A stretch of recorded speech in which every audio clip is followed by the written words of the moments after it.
ਸਾਂਝਾ ਪੰਜਾਬ ਪ੍ਰੋਗਰਾਮ ਦੇਖਣ ਵਾਲੇ ਸਾਰੇ ਹੀ ਦਰਸ਼ਕਾਂ ਨੂੰ ਬਲਵਿੰਦਰ ਸਿੰਘ ਵੱਲੋਂ ਫਤਿਹ ਪ੍ਰਵਾਨ ਹੋਵੇ। ਵਾਹਿਗੁਰੂ ਜੀ ਕਾ ਖਾਲਸਾ, ਵਾਹਿਗੁਰੂ ਜੀ ਕੀ ਫਤਿਹ। ਜਿਵੇਂ ਕਿ ਤੁਸੀਂ ਸਾਰੇ ਜਾਣਦੇ ਹੋ ਕਿ ਪੰਜਾਬ ਤੋਂ ਚੱਲ ਕੇ ਆਏ ਜਿਹੜੇ ਵੀ ਸਾਡੀ ਸਿੱਖ ਕੌਮ ਦੇ ਮਹਾਨ ਸੰਤ ਆਉਂਦੇ ਆ, ਅਸੀਂ ਉਹਨਾਂ ਨਾਲ ਤੁਹਾਡੀ ਮੁਲਾਕਾਤ ਕਰਾਉਂਦੇ ਹਾਂ। ਅਸੀਂ ਬੜੇ ਹੀ ਭਾਗਾਂ ਵਾਲੇ ਹਾਂ। ਅੱਜ ਅਸੀਂ ਤੁਹਾਨੂੰ ਸਿੱਖੀ ਸਿਧਾਂਤਾਂ ਦੇ ਅਨੁਸਾਰ ਉਹਨਾਂ ਦੇ ਗੱਲਬਾਤ ਕਰਨ ਜਾ ਰਹੇ ਹਾਂ। ਸੰਤ ਹਰਦੇਵ ਸਿੰਘ ਜੀ ਲੂਲੋਵਾਲ ਵਾਲੇ, ਜੋ ਕਿ ਟਰਾਈ ਸਟੇਟ ਏਰੀਏ ਵਿੱਚ 1.5 ਕੁ ਮਹੀਨਾ ਸਿੱਖ ਪੰਥ ਦੀ ਸੇਵਾ ਵੱਖ-ਵੱਖ ਗੁਰੂ ਘਰਾਂ ਵਿੱਚ ਕਰਦੇ ਆ ਰਹੇ ਹਨ। ਅੱਜ ਅਸੀਂ ਉਹਨਾਂ ਨਾਲ ਤੁਹਾਡੀ ਗੱਲਬਾਤ ਕਰਾਉਣ ਜਾ ਰਹੇ ਹਾਂ ਤੇ ਆਓ ਉਹਨਾਂ ਨਾਲ ਫਤਿਹ ਸਾਂਝੀ ਕਰਦੇ ਹਾਂ। ਸੰਤ ਹਰਦੇਵ ਸਿੰਘ ਜੀ ਲੂਲੋਵਾਲ ਵਾਲੇ। ਵਾਹਿਗੁਰੂ ਜੀ ਕਾ ਖਾਲਸਾ, ਵਾਹਿਗੁਰੂ ਜੀ ਕੀ ਫਤਿਹ। ਬਾਬਾ ਜੀ, ਸਭ ਤੋਂ ਪਹਿਲਾਂ ਤੇ ਅਸੀਂ ਤੁਹਾਨੂੰ ਇਹ ਸਵਾਲ ਪੁੱਛਾਂਗੇ ਕਿ ਸਾਡੇ ਸਿੱਖ ਕੌਮ ਵਿੱਚ 5 ਕਕਾਰ, ਇਹਨਾਂ ਦੇ ਕੀ ਮਤਲਬ ਹਨ? ਸਾਹਿਬ ਸ੍ਰੀ ਗੁਰੂ ਗੋਬਿੰਦ ਸਿੰਘ ਮਹਾਰਾਜ ਜੀ ਨੇ 1756 ਨੂੰ ਵਿਸਾਖੀ ਵਾਲੇ ਦਿਨ ਇਸ ਸੰਸਾਰ ਤੋਂ ਸਿੱਖ ਨੂੰ ਨਵੀਨ ਰੂਪ ਦਿੱਤਾ, ਖਾਲਸੇ ਦਾ, ਜਿਹਨੂੰ 5 ਰਹਿਤਾਂ ਦਸੀਆਂ, 5 ਕਕਾਰ। ਸਭ ਤੋਂ ਪਹਿਲਾ ਕਕਾਰ ਹੈ ਕੇਸ, ਜੋ ਵਾਹਿਗੁਰੂ ਦੀ ਦਾਤ ਹੈ। ਕੇਸਾਂ ਨੂੰ ਸਾਬਤ ਰੱਖਣਾ, ਇਹਨਾਂ ਨੂੰ ਕੱਟਣਾ ਨਹੀਂ, ਪੱਟਣਾ ਨਹੀਂ ਤੇ ਰੰਗਣਾ ਨਹੀਂ ਹੈ। ਦੂਸਰਾ ਕਕਾਰ ਹੈ ਸਿੱਖੀ ਦੇ ਵਿੱਚ ਕੰਘਾ, ਕੇਸਾਂ ਦੀ ਸਫਾਈ ਵਾਸਤੇ ਸੀਸ ਵਿੱਚ ਕੰਘਾ ਜੋ ਦੰਦਿਆਂ ਵਾਲਾ ਹੋਵੇ, ਸੰਕੇਤ ਦਿੱਤਾ ਹੈ ਕਿ ਉਹ ਦੰਦਿਆਂ ਵਾਲਾ ਕੰਘਾ ਫਿਰਦਾ ਰਵੇ ਸੀਸ ਉੱਤੇ। ਜੇ ਕਿਸੇ ਦਿਨ ਆਰਾ ਵੀ ਚੱਲੇ ਤਾਂ ਉਹ ਮਹਿਸੂਸ ਨਾ ਹੋਵੇ ਸਿੱਖ ਨੂੰ। ਤੀਸਰਾ ਹੈ ਕਿਰਪਾਨ। ਕਿਰਪਾਨ ਦੇ ਅਰਥ ਨੇ ਕਿਰਪਾ ਆਨ। ਆਨ ਕਹਿੰਦੇ ਇੱਜ਼ਤ ਅਣਖ ਨੂੰ। ਇਹ ਸ਼ਸਤਰ ਤੋਂ ਬਿਨਾਂ ਖਾਲਸੇ ਦੀ ਕੋਈ ਇੱਜ਼ਤ ਨਹੀਂ ਹੈ। ਮਹਾਰਾਜ ਨੇ ਸ਼ਸਤਰਧਾਰੀ ਬਣਾਇਆ ਹੈ, ਜੋ ਆਪਣੀ ਇੱਜ਼ਤ ਵੀ ਸ਼ਸਤਰ ਰੱਖਦਾ ਹੈ ਤੇ ਗਊ ਗਰੀਬ ਦੀ ਇੱਜ਼ਤ ਰੱਖਣ ਵਿੱਚ ਵੀ ਸਹਾਇਤਾ ਕਰਦਾ ਹੈ, ਜੋ ਧਰਮ ਦੇ ਬਚਾਉਣ ਵਾਸਤੇ ਹਮੇਸ਼ਾ ਸ਼ਸਤਰਧਾਰੀ ਸਾਨੂੰ ਦਿੱਤਾ ਹੈ। ਚੌਥੀ ਰਹਿਤ ਹੈ ਕੜਾ। ਕੜਾ 2-3 ਪਹਿਲੂਆਂ ਕਰਕੇ ਦਿੱਤਾ ਗਿਆ ਹੈ। ਪਹਿਲੀ ਤਾਂ ਗੱਲ ਹੈ ਕਿ ਹੱਥ ਵਿੱਚ ਕੜਾ ਹੋਵੇ, ਸਿੱਖ ਨੂੰ ਸੰਕੇਤ ਹੈ ਕਿ ਤੂੰ ਮੰਗ ਕੇ ਨਹੀਂ ਖਾਣਾ, ਕਿਰਤ ਕਰਕੇ ਛਕਣਾ। ਜਦੋਂ ਅਸੀਂ ਕਿਸੇ ਦੇ ਮੂਹਰੇ ਹੱਥ ਅੱਡਾਂਗੇ, ਮੰਗਾਂਗੇ ਤਾਂ ਕੜਾ ਪਿੱਛੇ ਜਾਂਦਾ। ਜੇ ਹੱਥੋਂ ਕੋਈ ਚੀਜ਼ ਦੇਵਾਂਗੇ ਤਾਂ ਕੜਾ ਅੱਗੇ ਆਵੇਗਾ। ਸਤਿਗੁਰ ਕਹਿੰਦੇ ਨੇ ਨਿਸ਼ਾਨੀ ਯਾਦ ਰੱਖ, ਜੇ ਕਿਰਤ ਕਰਕੇ ਵੰਡ ਕੇ ਛਕਾਂਗਾ ਅਸੀਂ ਤੇਰੇ ਨਾਲ ਹੈ, ਜੇ ਤੂੰ ਮੰਗ ਕੇ ਖਾਵੇਂਗਾ ਅਸੀਂ ਤੇਥੋਂ ਪਿੱਛੇ ਹਟਾਂਗੇ। ਦੂਸਰਾ ਕੜਾ ਗੋਲ ਹੈ ਤੇ ਸਾਰੀ ਸ੍ਰਿਸ਼ਟੀ ਵੀ ਗੋਲ ਹੈ। ਇਹ ਸਿੱਖੀ, ਇਹ ਖਾਲਸਾ ਪੰਥ ਇੱਕ ਪੰਜਾਬ ਹਿੰਦੁਸਤਾਨ ਵਾਸਤੇ ਨਹੀਂ ਰਚਿਆ ਮਹਾਰਾਜ ਨੇ, ਇਹ ਸਾਰੇ ਸੰਸਾਰ ਦੀ ਰੱਖਿਆ ਕਰਨ ਵਾਸਤੇ ਰਚਿਆ। ਜਿੱਥੇ ਵੀ ਲੋੜ ਪਵੇ ਉੱਥੇ ਹੀ ਖਾਲਸਾ ਧਰਮ ਖਾਤਰ, ਇੱਜ਼ਤ ਅਣਖ ਖਾਤਰ, ਸਾਰਿਆਂ ਖਾਤਰ ਕੁਰਬਾਨੀ ਦਿੰਦਾ। ਕਛਹਿਰਾ ਪੰਜਵੀਂ ਰਹਿਤ ਹੈ। ਅੱਗੇ ਪੁਰਾਤਨ ਸਮੇਂ ਦੇ ਵਿੱਚ ਵੇਖਿਆ ਜਾਂਦਾ ਹੈ ਕਿ ਪਰਨਾ ਲਾ ਕੇ ਇੱਕੋ ਕੱਪੜੇ ਨੂੰ ਅਸੀਂ ਬਾਰ-ਬਾਰ ਨਹਾ ਕੇ ਪਾਈ ਜਾਂਦੇ ਸੀ। ਉਹ ਫਿਜ਼ੀਕਲੀ ਸਾਡੇ ਸਰੀਰ ਦੀ ਸਿਹਤ ਵਾਸਤੇ ਠੀਕ ਨਹੀਂ। ਜਦੋਂ ਇਸ਼ਨਾਨ ਕਰੀਏ ਸਾਡਾ ਅੰਦਰਲਾ ਵਸਤਰ ਹਰ ਰੋਜ਼ ਬਦਲ ਜਾਣਾ ਚਾਹੀਦਾ।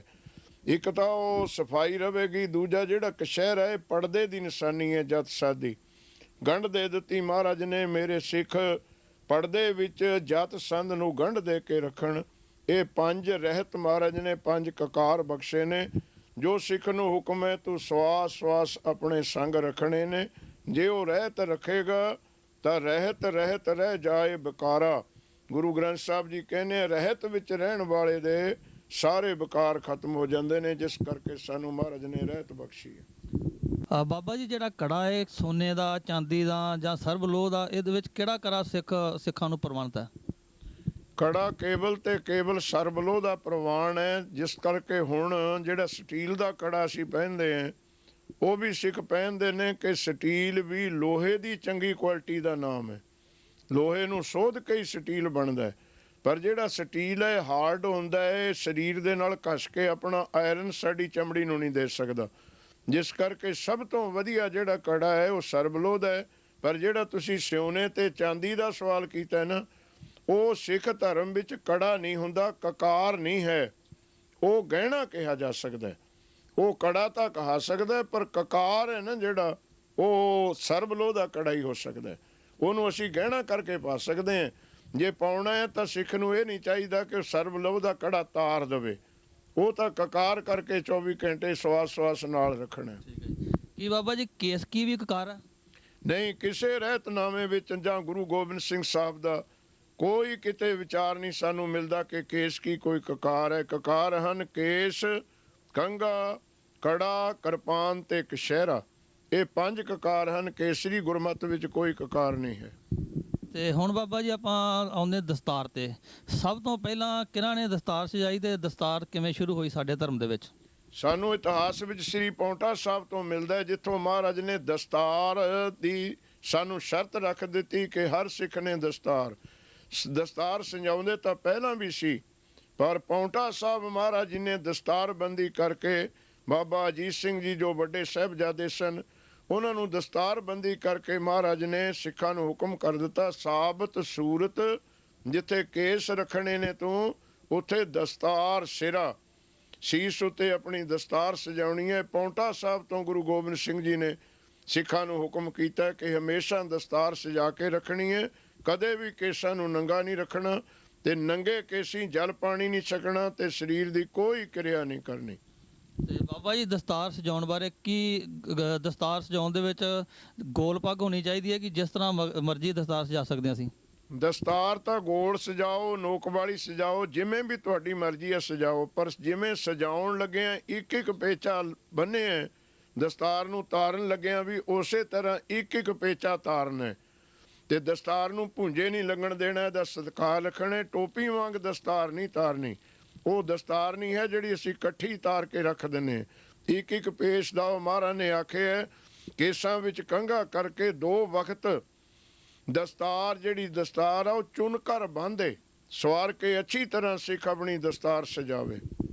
ਤੇ ਬਾਬਾ ਜੀ ਸਾਡੇ ਧਰਮ ਦੇ ਵਿੱਚ ਕੋਈ ਰੰਗ ਵੀ ਕੋਈ ਹੈਗੇ ਜਿਹੜੇ ਸਪੈਸ਼ਲ ਪ੍ਰਮਾਣਿਤ ਹੋਣ? ਹਾਂ 4 ਰੰਗ ਪ੍ਰਵਾਨ ਨੇ ਸਾਡੇ, ਨੀਲਾ ਹੈ, ਕਾਲਾ ਹੈ, ਸਫੇਦ ਹੈ ਤੇ ਲਾਲ ਹੈ। ਇਹ ਸਾਡੇ ਪ੍ਰਵਾਨ ਹਨ। ਹਰਾ ਤੇ ਗੁਰਮੁਖ ਪਿਆਰੇ ਜਿਹੜਾ ਰੰਗ ਹੈ ਇਹ ਮੁਸਲਮਾਨੀ ਹੈ। ਵਾਹਿਗੁਰੂ ਮੈਂ ਇਹਨੂੰ ਦੁਬਾਰਾ ਰਿਪੀਟ ਕਰਦਾ, ਸਾਡੇ ਧਰਮ ਵਿੱਚ 4 ਰੰਗ ਪ੍ਰਵਾਨ ਨੇ। ਨੀਲਾ ਰੰਗ ਪ੍ਰਵਾਨ ਹੈ, ਕਾਲਾ ਰੰਗ ਪ੍ਰਵਾਨ ਹੈ, ਖੱਟਾ ਜਿਹਨੂੰ ਅਸੀਂ ਪੀਲਾ ਕਹਿੰਦੇ ਉਹ ਪ੍ਰਵਾਨ ਹੈ ਤੇ ਚਿੱਟਾ ਪ੍ਰਵਾਨ ਹੈ। ਜਿਹੜਾ ਲਾਲ ਤੇ ਹਰਾ ਰੰਗ ਹੈ ਇਹ ਸਿੱਖ ਧਰਮ ਵਿੱਚ ਪ੍ਰਵਾਨ ਨਹੀਂ ਹੈ। ਤੇ ਹੁਣ ਆਪਣੀਆਂ ਰਸਮਾਂ ਰਿਵਾਜਾਂ ਦੇ ਅਨੁਸਾਰ ਜਿੱਦਾਂ ਬਾਬਾ ਜੀ ਆਪਣੇ ਵਿਆਹ ਦੇ ਸਮੇਂ ਘੋੜੀ ਚੜ੍ਹਿਆ ਜਾਂਦਾ, ਕਿ ਇਸ ਦਾ ਵੀ ਕੋਈ ਸਿੱਖ ਧਰਮ ਨਾਲ ਸੰਬੰਧ ਹੈ? ਵਿਆਹ ਵੇਲੇ ਘੋੜੀ ਚੜ੍ਹਨਾ, ਸੁਰਮਾ ਪਾਉਣਾ ਜਾਂ ਇਦਾਂ ਦੇ ਕੋਈ ਰੀਤੀ ਰਿਵਾਜ ਜਿਹੜੇ ਚੱਲਦੇ ਆ ਰਹੇ ਨੇ? ਇਹ ਧਾਰਮਿਕ ਚਿੰਨ੍ਹ ਨਹੀਂ ਹਨ, ਇਹ ਸਿਰਫ ਆਪਣੇ ਵਿਆਹ ਵਿੱਚ ਪਰਿਵਾਰ ਦੀ ਖੁਸ਼ੀ ਨੂੰ ਵਧਾਉਣ ਵਾਸਤੇ ਚਿੰਨ੍ਹ ਚੱਕਰ ਕੀਤੇ ਜਾਂਦੇ ਨੇ, ਪਰ ਸਿੱਖ ਧਰਮ ਵਿੱਚ ਇਹਨਾਂ ਦੀ ਕੋਈ ਲੋੜ ਨਹੀਂ ਹੈ। ਸਤਿਗੁਰ ਪਾਤਸ਼ਾਹ ਨੇ ਸਾਨੂੰ ਬਚਨ ਕੀਤਾ ਹੈ ਕਿ ਨੈਣੀ ਭਾਵ ਕਰ ਸ਼ਿੰਗਾਰੋ, ਨੈਣਾਂ ਦੇ ਵਿੱਚ ਵਾਹਿਗੁਰੂ ਦੇ ਪਿਆਰ ਦਾ, ਉਹਦੇ ਡਰ ਭੈ ਦਾ ਸੁਰਮਾ ਸਿੱਖ ਨੇ ਪਾਉਣਾ ਸਦਾ। ਤੇ ਜਿਹੜੀ ਘੋੜੀ ਚੜ੍ਹਨਾ ਹੈ ਉਹ ਗੁਰਮਤਿ ਦੀ, ਗੁਰਸਿੱਖ ਦੀ ਬੁੱਧੀ ਰੂਪ ਘੋੜੀ ਤੇ ਸਿੱਖ ਨੇ ਸਵਾਰ ਹੋ ਕੇ ਵਿਕਾਰਾਂ ਨੂੰ ਜਿੱਤਣਾ। ਇਹ ਕੇਵਲ ਤੇ ਕੇਵਲ ਲੋਕਾਂ ਨੇ ਆਪਣੇ ਮਨ ਪਰਚਾਵੇ ਵਾਸਤੇ ਗੱਲਾਂ ਕੀਤੀਆਂ ਨੇ, ਸਿੱਖ ਧਰਮ ਵਿੱਚ ਇਹਨਾਂ ਨੂੰ ਕੋਈ ਥਾਂ ਨਹੀਂ ਦਿੱਤੀ ਗਈ। ਬਾਕੀ ਬਾਬਾ ਜੀ ਅੱਜ ਕੱਲ੍ਹ ਜਿੱਥੇ ਵੀ 4 ਜਾਂ 5 ਸਿੰਘ ਰਲ ਕੇ ਬੈਠਦੇ ਹਨ, ਕਿਸੇ ਵੀ ਗੁਰੂ ਘਰ 'ਚ ਦੇਖ ਲਓ, ਉਸ ਤਰ੍ਹਾਂ ਵੀ ਸਭ ਤੋਂ ਜ਼ਿਆਦਾ ਮੇਰੇ ਖਿਆਲ 'ਚ ਅੱਜ ਕੱਲ੍ਹ ਬਹੁਤ ਵਿਸ਼ਾ ਬਣਿਆ ਮੀਟ ਖਾਣ ਬਾਰੇ। ਹੁਣ ਕਈ ਜਥੇਬੰਦੀਆਂ ਜਾਂ ਕਈ ਹੋਰ ਜਿੱਦਾਂ ਸ਼੍ਰੋਮਣੀ ਕਮੇਟੀ ਵਾਲੇ ਵੀ ਸਾਨੂੰ ਪਤਾ ਲੱਗਿਆ, ਉਹ ਵੀ ਜਦੋਂ ਅੰਮ੍ਰਿਤ ਛਕਾਉਂਦੇ ਨੇ ਤੇ ਉਹ ਕਹਿ ਲੈਂਦੇ ਕਿ ਮੀਟ ਖਾਣਾ ਚਾਹੀਦਾ। ਇਸ ਬਾਰੇ ਗੁਰਮਤਿ ਅਨੁਸਾਰ ਤੁਹਾਡਾ ਕੀ ਖਿਆਲ ਹੈ? ਇਸ ਬਾਬਤ ਅਜੇ ਤੱਕ ਕੋਈ ਪੰਥਕ ਫੈਸਲਾ ਨਹੀਂ ਹੋ ਸਕਿਆ। ਜਿਹੜੇ ਸਿੰਘ ਕਹਿੰਦੇ ਨੇ ਅੰਮ੍ਰਿਤ ਛਕਾਉਣ ਸਮੇਂ ਉਹ ਸ਼੍ਰੋਮਣੀ ਕਮੇਟੀ ਵੱਲੋਂ ਛਪਿਆ ਹੋਇਆ ਰਹਿਤ ਮਰਜ਼ਾਦੇ ਦੇ ਖਰੜੇ ਨੂੰ ਆਧਾਰ ਬਣਾਉਂਦੇ ਨੇ, ਪਰ ਉਹ ਖਰੜਾ ਅਜੇ ਤੱਕ ਸਮੂਹ ਜਥਿਆਂ ਵੱਲੋਂ ਪ੍ਰਵਾਨ ਨਹੀਂ ਹੋ ਸਕਿਆ। ਜਿਹੜੇ ਛਕਾਉਂਦੇ ਨੇ ਉਹ ਕਹਿ ਦਿੰਦੇ ਨੇ, ਪਰ ਗੁਰਮਤਿ ਤੇ ਗੁਰੂ ਗ੍ਰੰਥ ਸਾਹਿਬ ਵਿੱਚ ਕਿਤੇ ਵੀ ਮਾਸ ਛਕਣ ਦਾ ਸੰਕੇਤ ਨਹੀਂ ਮਿਲਦਾ। ਸਗੋਂ ਇਹ ਤੋਂ ਸਾਨੂੰ ਭੰਗ ਮਾਚਲੀ ਸੁਰਾ ਪਾਨ ਜੋ ਪ੍ਰਾਨੀ ਖਾਹੇ, ਤੀਰਥ ਵਰਤ ਨੇਮ ਕੀਏ ਸਭੇ ਰਸਾਤ ਲਜਾਏ, ਜਾਂ ਹੀਰਾ ਰੋਟੀ ਕਾਰਨੇ ਗਲਾ ਕਟਾਵੇ ਕੌਣ, ਇੱਕ ਡੰਗ ਦੀ ਰੋਟੀ ਪਿੱਛੇ ਗਲਾ ਵੱਢਣਾ। ਇਹ ਸਾਨੂੰ ਸੰਕੇਤ ਮਿਲਦਾ ਨਾ ਛਕਣ ਵਾਸਤੇ, ਪਰ ਛਕਣ ਵਾਲੇ ਪ੍ਰੇਮੀ ਕਹਿੰਦੇ ਨੇ ਵੀ ਛਕਣਾ ਚਾਹੀਦਾ ਹੈ। ਸੋ ਹੁਣ ਤਾਂ ਸਾਨੂੰ ਛੱਡ ਦੇਣਾ ਚਾਹੀਦਾ, ਕਿਉਂਕਿ ਹੁਣ ਤਾਂ ਸੰਸਾਰ ਵਰਲਡ ਦੀ ਜਿਹੜੀ ਸਾਇੰਸ ਹੈ, ਡਾਕਟਰੀ ਹੈ, ਉਹਨੇ ਵੀ ਕਹਿ ਦਿੱਤਾ ਹੈ ਕਿ ਮਾਸ ਮਨੁੱਖ ਦੇ ਸਰੀਰ ਵਾਸਤੇ ਹਾਨੀਕਾਰਕ ਹੈ, ਬਿਮਾਰੀਆਂ ਪੈਦਾ ਕਰਦਾ। ਤੇ ਬਾਹਰਲੇ ਮੁਲਕ ਜਿਹੜੇ ਅੰਗਰੇਜ਼ ਹਨ, ਰਸ਼ੀਅਨ ਹਨ, ਜਿਹੜੇ ਸਦਾ ਮਾਸਾਹਾਰੀ ਸੀ ਉਹ ਵੀ ਮਾਸ ਛੱਡ ਰਹੇ ਨੇ। ਤੇ ਹੁਣ ਸਾਇੰਸ ਵਾਲਿਆਂ ਦੇ ਕਹੇ ਤੇ ਤਾਂ ਛੱਡ ਰਹੇ ਨੇ, ਮੈਂ ਗੁਰਸਿੱਖਾਂ ਨੂੰ ਵੀ ਅਪੀਲ ਕਰਦਾ ਕਿ ਉਹ ਗੁਰੂ ਦੇ ਕਹੇ ਤੇ ਛੱਡ ਦੇਣ ਤਾਂ ਗੁਰੂ ਦੀਆਂ ਖੁਸ਼ੀਆਂ ਵੀ ਪ੍ਰਾਪਤ ਹੋ ਸਕਦੀਆਂ ਹਨ। ਬਾਕੀ ਬਾਬਾ ਜੀ ਅੱਜ ਕੱਲ ਤੁਸੀਂ ਵੇਖੋ ਕਿ ਬੜੇ ਚਿਰ ਤੋਂ ਨਿਹੰਗਾਂ ਨੂੰ ਆਪਾਂ ਗੁਰੂ ਘਰ ਦੀਆਂ ਲਾਡਲੀਆਂ ਫੌਜਾਂ ਕਹਿੰਦੇ ਆ ਰਹੇ ਹਾਂ, ਪਰ 1984 ਦੇ ਅਟੈਕ ਤੋਂ ਬਾਅਦ ਦੇ ਵਿੱਚ ਉਹਨਾਂ ਦਾ ਕੋਈ ਬਹੁਤਾ ਵੱਡਾ ਯੋਗਦਾਨ ਨਾ ਕਰਕੇ ਉਹਨਾਂ ਨੂੰ ਉਹ ਗੱਲਬਾਤ ਉਨੀ ਇੱਜ਼ਤ ਨਹੀਂ ਮਿਲ ਸਕੀ। ਉਹ ਅਜੇ ਤੱਕ ਵੀ ਉੱਥੇ ਕਹਿੰਦੇ ਝਟਕਾ ਬੱਕਰੇ ਝਟਕਾ ਰਹੇ, ਸਭ ਕੁਝ ਕਰ ਰਹੇ। ਕੀ ਆਪਣੇ ਸਿੱਖ ਕੌਮ ਦੇ ਸੰਤ ਜਾਂ ਮਹਾਂਪੁਰਸ਼ ਉਹਨਾਂ ਨੂੰ ਜਾ ਕੇ ਕਹਿੰਦੇ ਨਹੀਂ ਕਿ ਇਹ ਸਿੱਖ ਧਰਮ ਦੇ ਖਿਲਾਫ ਤੇ ਤੁਸੀਂ ਅਜੇ ਤੱਕ ਇਹ ਕਿਉਂ ਕਰ ਰਹੇ ਹੋ? ਜਿਹੜੇ ਨਿਹੰਗਾਂ ਦੀਆਂ ਫੌਜਾਂ ਨੇ ਉਹਨਾਂ ਵਿੱਚ ਪਹਿਲਾਂ ਤੋਂ ਹੀ ਇਹ ਰਿਵਾਜ ਬਣ ਚੁੱਕਿਆ ਮਾਸ ਖਾਣ ਦਾ, ਤੇ ਜਿਹੜੀਆਂ ਸਿੱਖ ਜਥੇਬੰਦੀਆਂ ਨੇ ਉਹਨਾਂ ਨੇ ਇੱਕ ਵਾਰ ਨਹੀਂ, ਉਹਨਾਂ ਨੂੰ ਬਹੁਤ ਵਾਰ ਬੇਨਤੀਆਂ ਕੀਤੀਆਂ ਨੇ, ਪਰ ਉਹ ਹਠੀ ਫੌਜਾਂ ਨੇ, ਜਿਸ ਕਰਕੇ ਕਿਸੇ ਦਾ ਸੁਝਾਅ ਨਹੀਂ ਮੰਨਦੇ। ਤੇ ਉਹਨਾਂ ਵਿੱਚ ਜਿਹੜਾ ਸਾਰਾ ਲਾਣਾ ਹੁੰਦਾ ਉਹ ਵੀ ਛਕਣ ਵਾਲਾ ਹੀ ਹੁੰਦਾ, ਮੈਜੋਰਟੀ ਛਕਣ ਵਾਲਿਆਂ ਦੀ ਹੈ। ਪਰ ਗੁਰਮਤ ਵਿੱਚ ਗੁਰੂ ਦੇ ਦਰ ਦੇ ਸਾਹਮਣੇ ਜਾਂ ਕਿਤੇ ਵੀ ਬੱਕਰੇ ਨੂੰ ਝਟਕਾਉਣਾ ਇਹ ਸਿੱਖੀ ਧਰਮ ਤੋਂ ਅਸੂਲ ਹੈ, ਉਲਟ ਹੈ। ਤੇ ਮਹਾਰਾਜ ਕਿਰਪਾ ਕਰਨ ਉਹਨਾਂ ਨੂੰ ਮੱਤ ਬਖਸ਼ਣ। ਕਿੰਨੇ ਭੋਜਨ ਸਾਨੂੰ ਬਖਸ਼ੇ ਨੇ, ਸਾਡੇ ਗੁਰੂ ਗ੍ਰੰਥ ਸਾਹਿਬ ਦਾ ਸੀਤ ਪ੍ਰਸਾਦ ਸਾਡੇ ਕੋਲ ਹੈ, ਪਦਾਰਥ ਹਨ, ਤੇ ਸਾਨੂੰ ਮੱਤ ਬਖਸ਼ੇ ਮਹਾਰਾਜ। ਇਹੋ ਜਿਹੀਆਂ ਨਜਾਇਜ਼ ਚੀਜ਼ਾਂ ਛਕਣ ਤੋਂ ਸਾਨੂੰ ਮਹਾਰਾਜ ਸੰਕੋਚ ਬਖਸ਼ਣ। ਬਾਬਾ ਜੀ ਉਸ ਤਰ੍ਹਾਂ ਦਾ ਪਾਠ ਜਿੰਨਾ ਮਰਜ਼ੀ ਕਰ ਲਓ, ਥੋੜਾ ਵੱਧ ਤੋਂ ਵੱਧ ਕਰਨਾ ਚਾਹੀਦਾ ਹੈ। ਪਰ ਅੰਮ੍ਰਿਤਧਾਰੀ ਸਿੰਘ ਨੂੰ ਇੱਥੇ ਪੰਜ ਬਾਣੀਆਂ ਦਾ ਜਿਹੜਾ ਪਾਠ ਹੈ ਉਸ ਵਿੱਚ ਵੀ ਕੋਈ ਪੰਜ ਬਾਣੀਆਂ ਕਹਿ ਰਿਹਾ, ਕੋਈ ਕਹਿ ਰਿਹਾ। ਇਸ ਬਾਰੇ ਤੁਹਾਡਾ ਕੀ ਖਿਆਲ ਆ? ਇਹ ਜਿਹੜਾ ਤੁਸੀਂ ਸਵਾਲ ਕੋਈ ਦਾ ਕਹਿੰਦੇ ਹੋ ਨਾ, ਇਹ ਸਾਡੇ ਵਾਸਤੇ ਬਹੁਤ ਘਾਟੇ ਦਾ ਸਵਾਲ ਹੈ। ਜਦ ਸਾਡੇ ਗੁਰੂ ਸਾਡੇ ਕੋਲ ਹੈ ਤੇ ਫਿਰ ਅਸੀਂ ਕਿਸੇ ਦੀ ਗੱਲ ਕਿਉਂ ਮੰਨੀਏ? ਜਿਨ੍ਹਾਂ ਦੇ ਗੁਰੂ ਕੌਮਾਂ ਦੇ ਕੋਲ ਨਹੀਂ, ਉਹ ਕਿਸੇ ਆਦਮੀ ਦੀ, ਕਿਸੇ ਵਿਦਵਾਨ ਦੀ ਰਾਏ ਮੰਨਣ। ਸਾਡੇ ਤਾਂ 10 ਗੁਰੂ ਸਾਡੇ ਕੋਲ ਨੇ, 10 ਪਾਤਸ਼ਾਹਾਂ ਦਾ ਸਰੂਪ ਸਾਡੇ ਕੋਲ ਹੈ, 10ਵੇਂ ਗ੍ਰੰਥ ਸਾਡੇ ਕੋਲ ਹੈ, ਭਾਈ ਗੁਰਦਾਸ ਜੀ ਦੀ ਬਾਣੀ ਸਾਡੇ ਕੋਲ ਹੈ, ਪੰਥ ਪ੍ਰਕਾਸ਼ ਸੂਰਜ ਪ੍ਰਕਾਸ਼ ਸਾਡੇ ਕੋਲ ਹੈ। ਇਹ ਜਿਹੜੀਆਂ ਲੋਕਾਂ ਦੀਆਂ ਗੱਲਾਂ, ਮੈਂ ਬਹੁਤ ਨਿਮਰਤਾ ਨਾਲ ਸਾਰਿਆਂ ਨੂੰ ਬੇਨਤੀ ਕਰਦਾ ਕਿ ਗੁਰਮਤ ਦੀ ਟਕਸਾਲ ਦੀ ਗੱਲ ਮੰਨੋ, ਸੰਪਰਦਾ ਦੀ ਗੱਲ ਮੰਨੋ। ਇਹ ਜਿਹੜੇ ਕੱਲੇ ਲੋਕ ਆਪਣੀਆਂ ਮੱਤਾਂ ਦਿੰਦੇ ਨੇ, ਉਹ ਮਨ ਦੀ ਮੱਤ ਹੈ। ਗੁਰੂ ਦੀ ਮੱਤ ਪੰਜਾਂ ਬਾਣੀਆਂ ਵਾਸਤੇ ਇਹ ਹੈ ਕਿ ਜਪਜੀ ਸਾਹਿਬ, ਜਾਪ ਸਾਹਿਬ, ਸੁਦਾ ਸਵਈਏ ਸ਼ਰਾਬਗ ਸੁਧ ਸਮੂਹ ਸਿਧਾਨ ਆਦਿ 10, ਤੇ ਉਸ ਤੋਂ ਬਾਅਦ ਚੌਪਈ ਸਾਹਿਬ ਦਾ ਪਾਠ ਸਗਲ ਦੁਆਰ ਕੋ ਛਾੜ ਕੇ ਦੇ ਦੋਹਰੇ ਤੱਕ। ਪੰਜਵੀਂ ਬਾਣੀ ਹੈ ਆਨੰਦ ਸਾਹਿਬ ਦੀਆਂ ਪੂਰੀਆਂ 40 ਪੌੜੀਆਂ ਦਾ ਨਿਤਨੇਮ। ਇਹ ਅੰਮ੍ਰਿਤ ਵੇਲੇ 5 ਬਾਣੀਆਂ ਸੰਪੂਰਨ ਨਿਤਨੇਮ ਹੈ। ਇਹਨਾਂ ਤੋਂ ਬਿਨਾਂ ਜੇ ਕੋਈ ਨਿਤਨੇਮ ਕਵੇਗਾ ਉਹਦੀ ਮਨ ਮਤ ਹੈ, ਗੁਰਮਤ ਨਹੀਂ ਹੈ। ਇਹੀ 5 ਬਾਣੀਆਂ ਪੜ੍ਹ ਕੇ ਖੰਡੇ ਬਾਟੇ ਦਾ ਅੰਮ੍ਰਿਤ ਤਿਆਰ ਕੀਤਾ ਜਾਂਦਾ ਹੈ।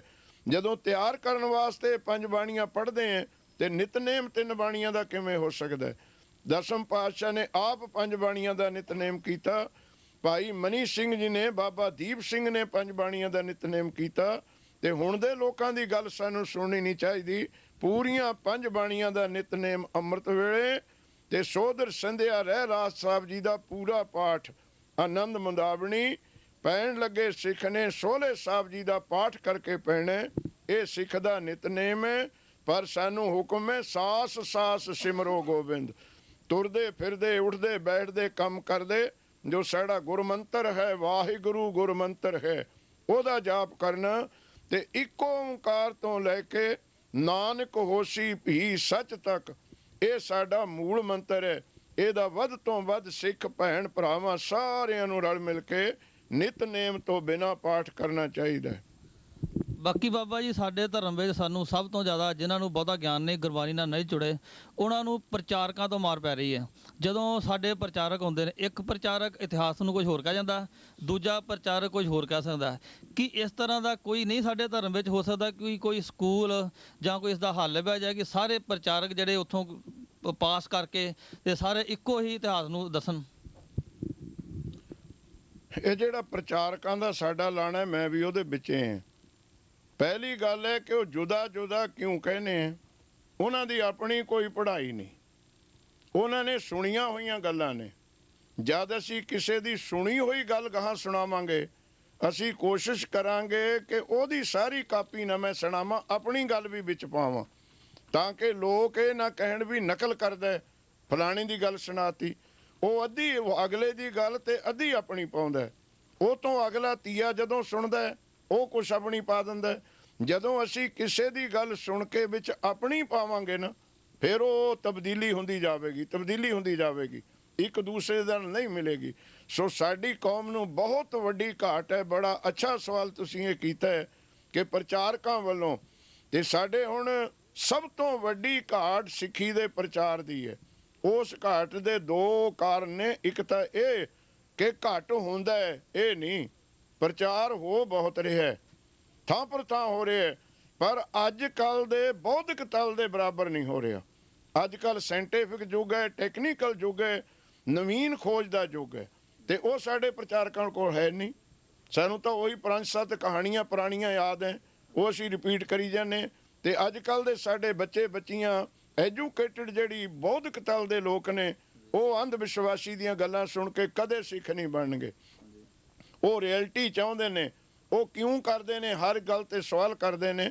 ਸੋ ਬੜੀ ਚੰਗੀ ਗੱਲ ਤੁਸੀਂ ਪੁੱਛੀ ਹੈ। ਕੋਈ ਐਸੀਆਂ ਸੰਸਥਾਵਾਂ ਉੱਠਣ ਜਿਹੜਾ ਪ੍ਰਚਾਰਕਾਂ ਨੂੰ ਟ੍ਰੇਨਡ ਕਰਨ। ਮੁਸਲਮਾਨਾਂ ਦੇ ਵਿੱਚ ਇਹ ਬਹੁਤ ਖੂਬੀ ਹੈ ਕਿ ਉਹਨਾਂ ਦਾ ਮੌਲਵੀ ਉਹ ਹੋ ਸਕਦਾ ਹੈ ਜਿਹੜਾ ਅਲੀਗੜ੍ਹ ਯੂਨੀਵਰਸਿਟੀ, ਮੁਸਲਿਮ ਯੂਨੀਵਰਸਿਟੀ ਤੋਂ ਸਰਟੀਫਿਕੇਟ ਲੈ ਕੇ ਆਵੇ, ਉਹ ਮੌਲਵੀ ਦੀ ਪਦਵੀ ਤੇ ਲੱਗ ਸਕਦਾ।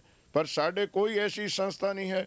ਜਿਹੜਾ ਮਰਜੀ ਪਾਠੀ, ਜਿਹੜਾ ਮਰਜੀ ਗਿਆਨੀ, ਜਿਹੜਾ ਮਰਜੀ ਪ੍ਰਚਾਰਕ, ਉਹ ਮਰਜ਼ੀ ਦੇ ਪ੍ਰਚਾਰਕ ਬਣੇ ਹੋਏ ਨੇ, ਫਿਰ ਮਰਜ਼ੀ ਦਾ ਹੀ ਪ੍ਰਚਾਰ ਕਰਨੇ। ਕਿਸੇ ਟਕਸਾਲ ਵਿੱਚ ਸੇਵਾ ਕਰਕੇ, ਘਾਲਣਾ ਕਰਕੇ ਵਿਦਿਆ ਗ੍ਰੰਥ ਪੜ੍ਹੇ ਹੋਣ ਤੇ ਗੁਰਮਤ ਤੋਂ ਬਾਹਰ ਕਿਉਂ ਜਾਈਏ ਅਸੀਂ? ਸੋ ਸਾਨੂੰ ਚਾਹੀਦਾ ਕਿ ਅਸੀਂ ਉਦਮ ਕਰੀਏ, ਗੁਰਮਤ ਦੇ ਕਾਲਜ, ਗੁਰਮਤ ਦੇ ਸਕੂਲ, ਹਰ ਸ਼ਹਿਰ ਵਿੱਚ ਗ੍ਰੰਥੀਆਂ ਦੇ, ਪ੍ਰਚਾਰਕਾਂ ਦੇ ਟ੍ਰੇਨਿੰਗ ਦਾ ਸਾਨੂੰ ਇੰਤਜ਼ਾਮ ਹੋਵੇ। ਤੇ ਪ੍ਰਚਾਰ ਤੋਂ ਬਿਨਾਂ ਕੋਈ ਕੌਮ ਵੱਧ ਨਹੀਂ ਸਕਦੀ। ਬੁੱਧ ਧਰਮ ਸਾਡੇ ਦੇਸ਼ ਵਿੱਚ ਰਾਸ਼ਟਰੀ ਧਰਮ ਬਣ ਗਿਆ ਸੀ। ਉਹ ਕਿਰਪਾ ਸੀ ਭਿਕਸ਼ੂਆਂ ਦਾ ਪ੍ਰਚਾਰ, ਪਰ ਅੱਜ ਕਿਤੇ ਦਿਖਣ ਨੂੰ ਨਹੀਂ ਆਉਂਦਾ, ਕਿਉਂਕਿ ਪ੍ਰਚਾਰਕਾਂ ਦਾ ਸਟੇਟਸ ਡਾਊਨ ਹੋ ਗਿਆ, ਉਹਨਾਂ ਦਾ ਪ੍ਰਚਾਰ ਖਤਮ ਹੋ ਗਿਆ ਤੇ ਬੁੱਧ ਧਰਮ ਖਤਮ ਹੋ ਗਿਆ। ਅੱਜ ਵਰਲਡ ਵਿੱਚ 1/3 ਹਿੱਸਾ ਈਸਾਈ ਬਣ ਗਏ। ਉਹ ਕਿੱਥੋਂ ਬਣੇ ਨੇ? ਉਹਨਾਂ ਦਾ ਪ੍ਰਚਾਰ ਬਹੁਤ ਉੱਚਾ ਹੈ, ਪ੍ਰਚਾਰ ਦਾ ਢੰਗ ਬਹੁਤ ਉੱਚਾ ਹੈ। ਸੋ ਬੜਾ ਚੰਗਾ ਸਵਾਲ ਤੁਸੀਂ ਕੀਤਾ ਹੈ। ਮੈਂ ਸਾਰੇ ਜਥੇਬੰਦੀਆਂ ਨੂੰ, ਭਾਵੇਂ ਮੈਂ SGPC ਦਾ 10 ਮੈਂਬਰ ਹੈ, ਉਹਨਾਂ ਨੂੰ ਵੀ ਮੈਂ ਬਹੁਤ ਸੁਝਾਅ ਦਿੱਤੇ ਨੇ ਕਿ ਗ੍ਰੰਥੀ ਸਿੰਘਾਂ ਦੇ ਟ੍ਰੇਨਿੰਗ ਦਾ, ਪ੍ਰਚਾਰਕਾਂ ਦੇ ਟ੍ਰੇਨਿੰਗ ਦਾ ਨਿਰਲੋਲ ਗੁਰਮਤ ਦੇ ਆਧਾਰ ਤੇ ਕੋਈ ਸੰਸਥਾ ਕਾਇਮ ਹੋਵੇ, ਤਾਂ ਕਿ ਸਿੱਖ ਸੰਗਤਾਂ ਵਿੱਚ ਦੁਬਿਧਾ ਨਾ ਪੈਦਾ ਹੋਵੇ। ਕੋਈ ਕੁਝ ਕਹਿੰਦਾ ਹੈ, ਕੋਈ ਕੁਝ ਕਹਿੰਦਾ ਹੈ। ਇਹ ਫਿਰ ਸਿੱਖੀ ਵਿੱਚੋਂ ਵਿਸ਼ਵਾਸ ਤੇ ਸ਼ਰਧਾ ਘਟਦੀ ਹੈ ਲੋਕਾਂ ਦੀ। ਇਹ ਬੜਾ ਚੰਗਾ ਕੰਮ ਹੈ ਜੇ ਸਾਡਾ ਇੱਕ ਤਰ੍ਹਾਂ ਦਾ ਪ੍ਰਚਾਰ, ਐਜੂਕੇਟਡ ਪ੍ਰਚਾਰਕ ਹੋਣ, ਅੱਜ ਦੇ ਬੌਧਿਕ ਤਲ ਤੇ ਸੰਸਾਰ ਨੂੰ ਗੁਰਬਾਣੀ ਦੇ, ਗੁਰੂ ਦੇ ਵਿਚਾਰ ਅਸੀਂ ਸਮਝਾ ਸਕੀਏ। ਬਾਬਾ ਜੀ ਹੁਣ ਇੱਥੇ ਇੱਕ ਹੋਰ ਛੋਟੀ ਜੀ ਗੱਲ ਮੈਂ ਕਰਨੋਂ ਨਹੀਂ ਰਹਾਂਗਾ। ਹੁਣ ਜਿੱਦਾਂ ਸੁਖਮਨੀ ਸਾਹਿਬ ਦਾ ਪਾਠ ਅਸੀਂ ਸਾਰੇ ਕਰਦੇ ਹਾਂ, ਹੁਣ ਨਾਨਕਸਰ ਵਾਲੇ ਗੁਰਦੁਆਰਾ ਸਾਹਿਬ ਤੋਂ ਮੈਂ ਗੁਟਕੇ ਲੈ ਕੇ ਆਇਆ ਸੀ। ਉਹਦੇ ਵਿੱਚ ਹੁਣ ਆਮ ਤੌਰ ਤੇ ਕਿਹਾ ਜਾਂਦਾ ਕਿ ਜੇ ਸੁਖਮਨੀ ਸਾਹਿਬ ਦੀ ਹਰ ਅਸ਼ਟਪਦੀ ਦੇ ਨਾਲ ਸੁਖਮਨੀ ਸੁਖ ਅੰਮ੍ਰਿਤ ਪ੍ਰਭ ਨਾਮ ਭਗਤ ਜਨਾ ਕੇ ਮਨ ਬਸਰਾਮ, ਕਹਿੰਦੇ ਉਹ ਲਾ ਕੇ ਕਰੀਏ ਤੇ ਪਾਠ, ਇੱਕ ਪਾਠ ਕਰਨਾ 2 ਅਸਰ ਹੋ ਜਾਂਦੇ। ਉਹ ਬਹੁਤ ਸੰਪਰਦਾਵਾਂ ਨੇ ਗੁਟਕੇ ਛਪਾਏ ਹੋਏ ਸੀ, ਆਪੋ ਆਪਣੇ ਨਾਂ ਹੇਠ ਛਪਾਏ ਹੋਏ ਸੀ ਤੇ ਛਪ ਰਹੇ ਸੀ। ਉਹ ਗੁਰੂ ਜੀ ਨੇ ਸਾਨੂੰ ਬਹੁਤ ਸੋਹਣੀ ਮੱਤ ਬਖਸ਼ ਦਿੱਤੀ ਹੈ।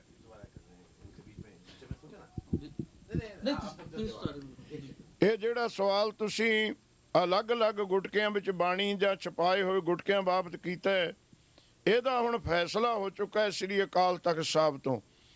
ਇਹ ਫੈਸਲਾ ਹੋਇਆ ਕਿ ਕੋਈ ਵੀ ਸੰਪਰਦਾ, ਕੋਈ ਵੀ ਪ੍ਰੈਸ ਸ਼੍ਰੋਮਣੀ ਕਮੇਟੀ ਦੀ ਇਜਾਜ਼ਤ ਤੋਂ ਬਿਨਾਂ ਕੋਈ ਗੁਟਕਾ ਨਹੀਂ ਛਾਪੇਗਾ। ਜੇ ਕਿਸੇ ਨੇ ਛਪਾਉਣਾ ਹੈ, ਉਹਦਾ ਖਰੜਾ ਪਹਿਲਾਂ SGPC ਦੀ ਧਰਮ ਪ੍ਰਚਾਰ ਕਮੇਟੀ ਕੋਲ ਜਾਵੇਗਾ। ਜਿਹੜੀ ਨੂੰ ਉਹ ਮਨਜ਼ੂਰ ਕਰਨਗੇ, ਉਹ ਪ੍ਰੈਸ ਵਿੱਚ ਗੁਟਕਾ ਛਪੇਗਾ। ਜਿਹੜੇ ਪਿਛਲੇ ਛਪ ਚੁੱਕੇ ਨੇ ਉਹ ਛਪ ਚੁੱਕੇ, ਪਰ ਹੁਣ ਜਿਹੜੇ ਗੁਟਕੇ ਛਪਣਗੇ ਉਹ ਇੱਕ ਮਰਜ਼ਾਦਾ ਦੇ ਤੇ ਇੱਕ ਸਰੂਪ ਦੇ ਛਪਣਗੇ। ਇਹ ਹੁਣ ਅਕਾਲ ਤਖਤ ਸਾਹਿਬ ਨੇ ਬਹੁਤ ਚੰਗਾ ਉਦਮ ਕੀਤਾ ਹੈ, ਜਥੇਦਾਰ ਸਾਹਿਬ ਜੀ ਨੇ, ਕਿ ਇੱਕ ਉਹਨਾਂ ਦਾ ਬਹੁਤ ਸ਼ਲਾਘਾਯੋਗ ਕਦਮ ਹੈ ਕਿ ਉਹਨਾਂ ਨੇ ਹੁਕਮ ਕਰ ਦਿੱਤਾ ਹੈ ਗੁਰੂ ਗ੍ਰੰਥ ਸਾਹਿਬ ਦਾ ਸਰੂਪ ਕਿਸੇ ਹੋਟਲ ਵਿੱਚ ਨਹੀਂ ਜਾਵੇਗਾ। ਇਹ ਹੁਕਮ ਕਰ ਦਿੱਤਾ ਹੈ ਤੇ ਸਾਰੀ ਸਿੱਖ ਜਗਤ ਨੇ ਇਸ ਨੂੰ ਮੰਨ ਲਿਆ।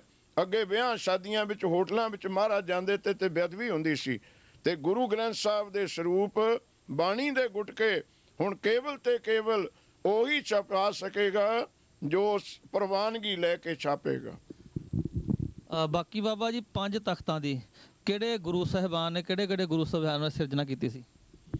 ਸਭ ਤੋਂ ਪਹਿਲਾ ਤਖਤ ਹੈ ਅਕਾਲ ਤਖਤ। ਇਹ ਸ੍ਰੀ ਅੰਮ੍ਰਿਤਸਰ ਸਾਹਿਬ ਵਿੱਚ ਸ੍ਰੀ ਹਰਿਮੰਦਰ ਸਾਹਿਬ ਦੇ ਸਾਹਮਣੇ ਵਿਦਿਤ ਹੈ। ਇਹ 6ਵੇਂ ਪਾਤਸ਼ਾਹ ਮੀਰੀ ਪੀਰੀ ਦੇ ਮਾਲਕ ਨੇ। ਅਕਾਲ ਦਾ ਤਖਤ, ਕਿਉਂਕਿ ਦਿੱਲੀ ਦਾ ਤਖਤ ਝੂਠ ਦਾ ਤਖਤ ਸੀ, ਇਹ ਸੱਚ ਦਾ ਤਖਤ ਰਚਿਆ। ਜ਼ੁਲਮ ਦਾ, ਜ਼ਾਲਮਾਂ ਦਾ ਟੱਕਰਾ ਕਰਕੇ ਸਾਰੀ ਜਨਤਾ ਨੂੰ ਅਮਨ ਸ਼ਾਂਤੀ ਦੇਣ ਵਾਸਤੇ ਤੇ ਸਿੱਖ ਪੰਥ ਵਾਸਤੇ ਇੱਕ ਐਸਾ ਤਖਤ ਸਾਜ ਦਿੱਤਾ ਕਿ ਉਹ ਆਪਣੇ ਜਿਤਨੇ ਵੀ ਮਸਲੇ ਹਨ ਉਹਨਾਂ ਨੂੰ ਕਚਹਿਰੀਆਂ ਵਿੱਚ ਜਾਂ ਕਿਸੇ ਦੇ ਕੋਲ ਜਾ ਕੇ ਸੁਲਝਾਉਣ ਦੀ ਲੋੜ ਨਹੀਂ। ਉਹ ਅਕਾਲ ਤਖਤ ਤੇ ਇਕੱਠੇ ਹੋ ਕੇ ਆਪਣੇ ਸਾਰੇ ਮਸਲੇ ਹੱਲ ਕਰਨ। ਉਸ ਤੋਂ ਦੂਜਾ ਤਖਤ ਹੈ ਪਟਨਾ ਸਾਹਿਬ ਬਿਹਾਰ ਵਿੱਚ, ਜਿੱਥੇ ਸਾਹਿਬ ਸ੍ਰੀ ਗੁਰੂ ਗੋਬਿੰਦ ਸਿੰਘ ਸਾਹਿਬ ਜੀ ਨੇ ਪੋਹ ਸੁਦੀ 7ਵੀਂ ਨੂੰ ਅਵਤਾਰ ਧਾਰਨ ਕੀਤਾ। ਉਹ ਤਖਤ ਪਟਨਾ ਸਾਹਿਬ ਦੇ ਨਾਮ ਨਾਲ ਬਿਹਾਰ ਵਿੱਚ ਮਸ਼ਹੂਰ ਹੈ। ਤੀਸਰਾ ਤਖਤ ਹੈ ਅਨੰਦਪੁਰ ਸਾਹਿਬ ਸ੍ਰੀ ਕੇਸਗੜ੍ਹ ਸਾਹਿਬ, ਜਿੱਥੇ 1 ਵਿਸਾਖ 1756 ਨੂੰ ਸਾਹਿਬ ਸ੍ਰੀ ਗੁਰੂ ਗੋਬਿੰਦ ਸਿੰਘ ਸਾਹਿਬ ਜੀ ਨੇ ਆਪ 5 ਪਿਆਰਿਆਂ ਨੂੰ ਅੰਮ੍ਰਿਤ ਛਕਾ ਕੇ ਖਾਲਸੇ ਸਾਜਿਆ ਤੇ ਆਪ 5 ਤੋਂ ਅੰਮ੍ਰਿਤ ਛਕ ਕੇ ਆਪ ਗੁਰੂ ਗੋਬਿੰਦ ਰਾਏ ਤੋਂ ਗੋਬਿੰਦ ਸਿੰਘ ਖਾਲਸੇ ਸਜੇ ਤੇ ਜਿੱਥੋਂ ਖਾਲਸਾ ਪੰਥ ਸਾਜਿਆ ਤੇ ਸਾਜਣ ਦੀ ਪ੍ਰਕਿਰਿਆ ਆਰੰਭ ਹੋਈ। ਉਹ ਹੈ ਤੀਸਰਾ ਤਖਤ ਸ੍ਰੀ ਕੇਸਗੜ੍ਹ ਸਾਹਿਬ। ਚੌਥਾ ਤਖਤ ਹੈ ਸਾਬੋ ਕੀ ਤਲਵੰਡੀ ਬਠਿੰਡੇ ਵਿੱਚ ਤਖਤ ਸ੍ਰੀ ਦਮਦਮਾ ਸਾਹਿਬ, ਜਿੱਥੇ ਸਾਹਿਬ ਸ੍ਰੀ ਗੁਰੂ ਗੋਬਿੰਦ ਸਿੰਘ ਜੀ ਨੇ ਸ੍ਰੀ ਗੁਰੂ ਗ੍ਰੰਥ ਸਾਹਿਬ ਜੀ ਦੀ ਸੰਪੂਰਨ ਬੀੜ ਲਿਖਾਈ ਤੇ ਉੱਥੇ ਹੀ ਸਾਰੇ ਸਿੱਖਾਂ ਨੂੰ ਬੀੜ ਦੇ ਬਾਣੀ ਦੇ ਅਰਥ ਤੇ ਪਾਠ ਸਿਖਾਏ। ਉਹ ਗੁਰੂ ਕੀ ਕਾਂਸੀ ਹੈ, ਖਾਲਸੇ ਦੀ ਕਾਂਸੀ ਹੈ।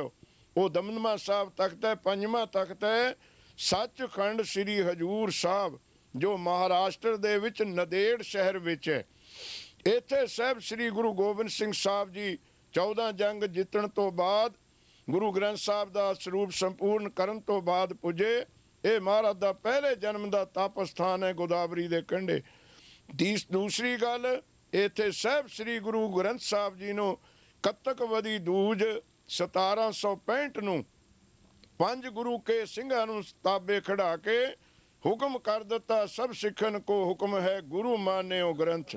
ਇੱਥੇ ਗੁਰੂ ਗ੍ਰੰਥ ਸਾਹਿਬ ਨੂੰ ਗੁਰਗੱਦੀ ਦੇ ਕੇ ਤੇ ਸਾਰੇ ਸਿੱਖ ਜਗਤ ਨੂੰ ਸ਼ਬਦ ਗੁਰੂ ਦੇ ਲੜ ਲਾ ਦਿੱਤਾ। ਤੀਸਰੀ ਗੱਲ ਇਹ ਤਖਤ ਤੇ ਹੈ ਕਿ ਉਸ ਤੋਂ ਤੀਜੇ ਦਿਨ 1765 ਕੱਤਕ ਵਦੀ 5ਵੀਂ ਨੂੰ ਤੇ ਸਾਹਿਬ ਸ੍ਰੀ ਗੁਰੂ ਗੋਬਿੰਦ ਸਿੰਘ ਜੀ ਇਸ ਜਗ੍ਹਾ ਸੱਚਖੰਡ ਨੂੰ ਗਏ। ਉਹ 5ਵਾਂ ਤਖਤ ਸੱਚਖੰਡ ਸਾਹਿਬ ਹੈ। ਤੇ ਮੈਂ ਸਾਰੇ ਸਿੱਖ ਜਗਤ ਨੂੰ ਬੇਨਤੀ ਕਰਦਾ ਕਿ ਤਖਤ ਸਾਹਿਬਾਂ ਤੋਂ ਜੋ ਵੀ ਹੁਕਮਨਾਮਾ ਆਵੇ ਉਹ ਸਿਰ ਝੁਕਾ ਕੇ ਸਾਨੂੰ ਮੰਨਣਾ ਚਾਹੀਦਾ ਤੇ ਕੱਚੇ ਪਿਲੇ ਜਗ੍ਹਾ ਤੋਂ ਹਟ ਕੇ ਸਿੱਖ ਕੌਮ ਨੂੰ ਆਪਣੇ ਤਖਤਾਂ ਨਾਲ ਜੁੜਨਾ ਚਾਹੀਦਾ। ਬਾਕੀ ਸਭ ਤੋਂ ਪਹਿਲਾਂ ਸੰਤ ਜੀ ਆਪਣੇ ਕਿਹੜੇ ਪਾਤਸ਼ਾਹੀ ਨੂੰ ਕਿਹੜੀ ਜੰਗ ਲੜਨ ਲਈ ਮਜਬੂਰ ਹੋਣਾ ਪਿਆ? ਤੇ ਇਸ ਦੇ ਨਾਲ ਹੀ ਦੂਸਰਾ ਸਾਡਾ ਸਵਾਲ ਹੈ ਕਿ ਸ੍ਰੀ ਅਕਾਲ ਤਖਤ ਸਾਹਿਬ ਜੀ ਦੀ ਸਿੱਖ ਕੌਮ ਦੇ ਵਿੱਚ ਕੀ ਮਹਾਨਤਾ ਹੈ? ਇਹ ਜਿਹੜਾ ਦੂਜਾ ਸਵਾਲ ਹੈ ਤਾਂ ਪਹਿਲੇ ਸਵਾਲ ਨਾਲ ਥੋੜਾ ਜੁਆਇੰਟ ਹੈ। ਉਹ ਜੰਗ ਨਾਲੋਂ ਤੁਸੀਂ ਪਹਿਲੇ ਸਵਾਲ ਦੇ ਨਾਲ ਉਹਨੂੰ ਜੋੜ ਲਓ ਕਿ ਤਖਤ ਸਾਹਿਬ ਦੀ ਮਹਾਨਤਾ ਤਾਂ ਮੈਂ ਦੱਸੇ ਦਿੱਤੀ ਕਿ ਸਾਡੇ ਸਿੱਖ ਧਰਮ ਦੇ ਵਿੱਚ 5 ਪ੍ਰਵਾਣੀ ਹੈ। ਇੱਥੇ ਇੱਕ ਪੁਰਖੀ ਹਕੂਮਤ ਨਹੀਂ ਹੈ, ਡਿਕਟੇਟਰ ਨਹੀਂ ਹੈ। ਗੁਰੂ ਨਾਨਕ ਦੇਵ ਜੀ ਨੇ ਹੁਕਮ ਕਰ ਦਿੱਤਾ ਸੀ 5 ਪ੍ਰਵਾਨ 5 ਪ੍ਰਧਾਨ 5 ਪਾਵੇ ਦਰਗਹਿ ਮਾਨ।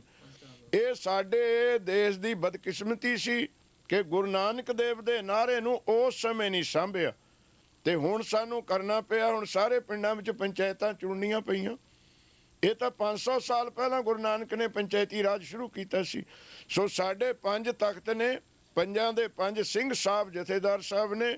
ਉਹਨਾਂ ਦੀ ਜਿਹੜੀ ਪਦਵੀ ਹੈ ਉਹ ਸਿੱਖ ਜਗਤ ਵਿੱਚ ਸਭ ਤੋਂ ਸ਼੍ਰੋਮਣੀ ਪਦਵੀ ਹੈ ਤੇ ਤਖਤ ਸਾਹਿਬ ਤੋਂ ਜੋ ਵੀ ਫੈਸਲਾ, ਜਦੋਂ ਵੀ ਸੰਕਟ, ਕੋਈ ਵਿਪਤਾ, ਕੋਈ ਕੰਪਲਿਕੇਟਡ ਮਸਲਾ ਸਿੱਖ ਕੌਮ ਦੇ ਸਾਹਮਣੇ ਆਇਆ ਜਾਂ ਸੁਧਾਰ ਲਹਿਰ ਆਈ ਤਾਂ ਸਾਨੂੰ ਤਖਤ ਸਾਹਿਬਾਂ ਨੇ ਅਗਵਾਈ ਦਿੱਤੀ ਹੈ। ਉੱਥੋਂ ਹੀ ਸਾਨੂੰ ਰੋਸ਼ਨੀ ਮਿਲੀ ਹੈ, ਜਿਸ ਕਰਕੇ ਸਾਨੂੰ ਤਖਤ ਸਾਹਿਬਾਂ ਦੇ ਹੁਕਮ ਤੇ ਉੱਥੋਂ ਦੀ ਰੋਸ਼ਨੀ ਲੈ ਕੇ ਆਪਣੇ ਜੀਵਨ ਮਾਰਗ ਨੂੰ ਸੁਚੱਜਾ ਬਣਾਉਣਾ ਚਾਹੀਦਾ। ਜੰਗ ਦੀ ਜਿਹੜੀ ਗੱਲ ਹੈ ਇਹਦੇ ਬਾਬਤ ਮੈਂ ਤੁਹਾਨੂੰ ਬੇਨਤੀ ਕਰਦਾ ਕਿ 4 ਜੰਗ ਹਰਗੋਬਿੰਦ ਸਾਹਿਬ ਮੀਰੀ ਪੀਰੀ ਦੇ ਮਾਲਕ ਨੇ ਲੜੇ। 14 ਜੰਗ ਗੁਰੂ ਗੋਬਿੰਦ ਸਿੰਘ ਮਹਾਰਾਜ ਜੀ ਨੇ ਲੜੇ। ਪਰ ਉਹਨਾਂ ਵਿੱਚ ਇੱਕ ਬੇਨਤੀ ਯਾਦ ਰੱਖਿਓ, 18 ਜੰਗਾਂ ਵਿੱਚ ਸਾਡੇ ਸਤਿਗੁਰਾਂ ਨੇ ਕਿਸੇ ਤੇ ਚੜ੍ਹਾਈ ਨਹੀਂ ਕੀਤੀ, ਹਮਲਾ ਨਹੀਂ ਕੀਤਾ। ਫਿਰ ਜੰਗ ਕਿਵੇਂ ਹੋਏ? ਜਿਹੜਾ ਹਮਲਾ ਕਰਕੇ ਆਇਆ ਉਹਦਾ ਜਵਾਬ ਦਿੱਤਾ। ਮਹਾਰਾਜ ਜੰਗ ਦੇ ਹੱਕ ਵਿੱਚ ਨਹੀਂ ਸੀ। ਪਰ ਜਿਹੜਾ ਹੁਣ ਚੜ ਕੇ ਆ ਜਾਵੇ ਉਹਦਾ ਤਾਂ ਜਵਾਬ ਦੇਣੇ ਨਾ। 18 ਹੀ ਜੰਗਾਂ ਵਿੱਚ ਮਹਾਰਾਜ ਨੇ ਚੜ੍ਹਾਈ ਕਰਕੇ ਕਿਸੇ ਦੀ ਲੁੱਟਮਾਰ ਨਹੀਂ ਕੀਤੀ। ਸਾਰੀ ਦੁਨੀਆ ਵਿੱਚ ਜੰਗ ਹੁੰਦੇ ਨੇ ਜਰ ਜੋਰੂ ਜ਼ਮੀਨ, 3 ਕਾਰਨਾਂ ਕਰਕੇ, ਇਹ ਆ ਮਾਇਆ ਕਰਕੇ, ਇਹ ਆ ਜ਼ਮੀਨ ਕਰਕੇ, ਇਹ ਇਸਤਰੀ ਕਰਕੇ।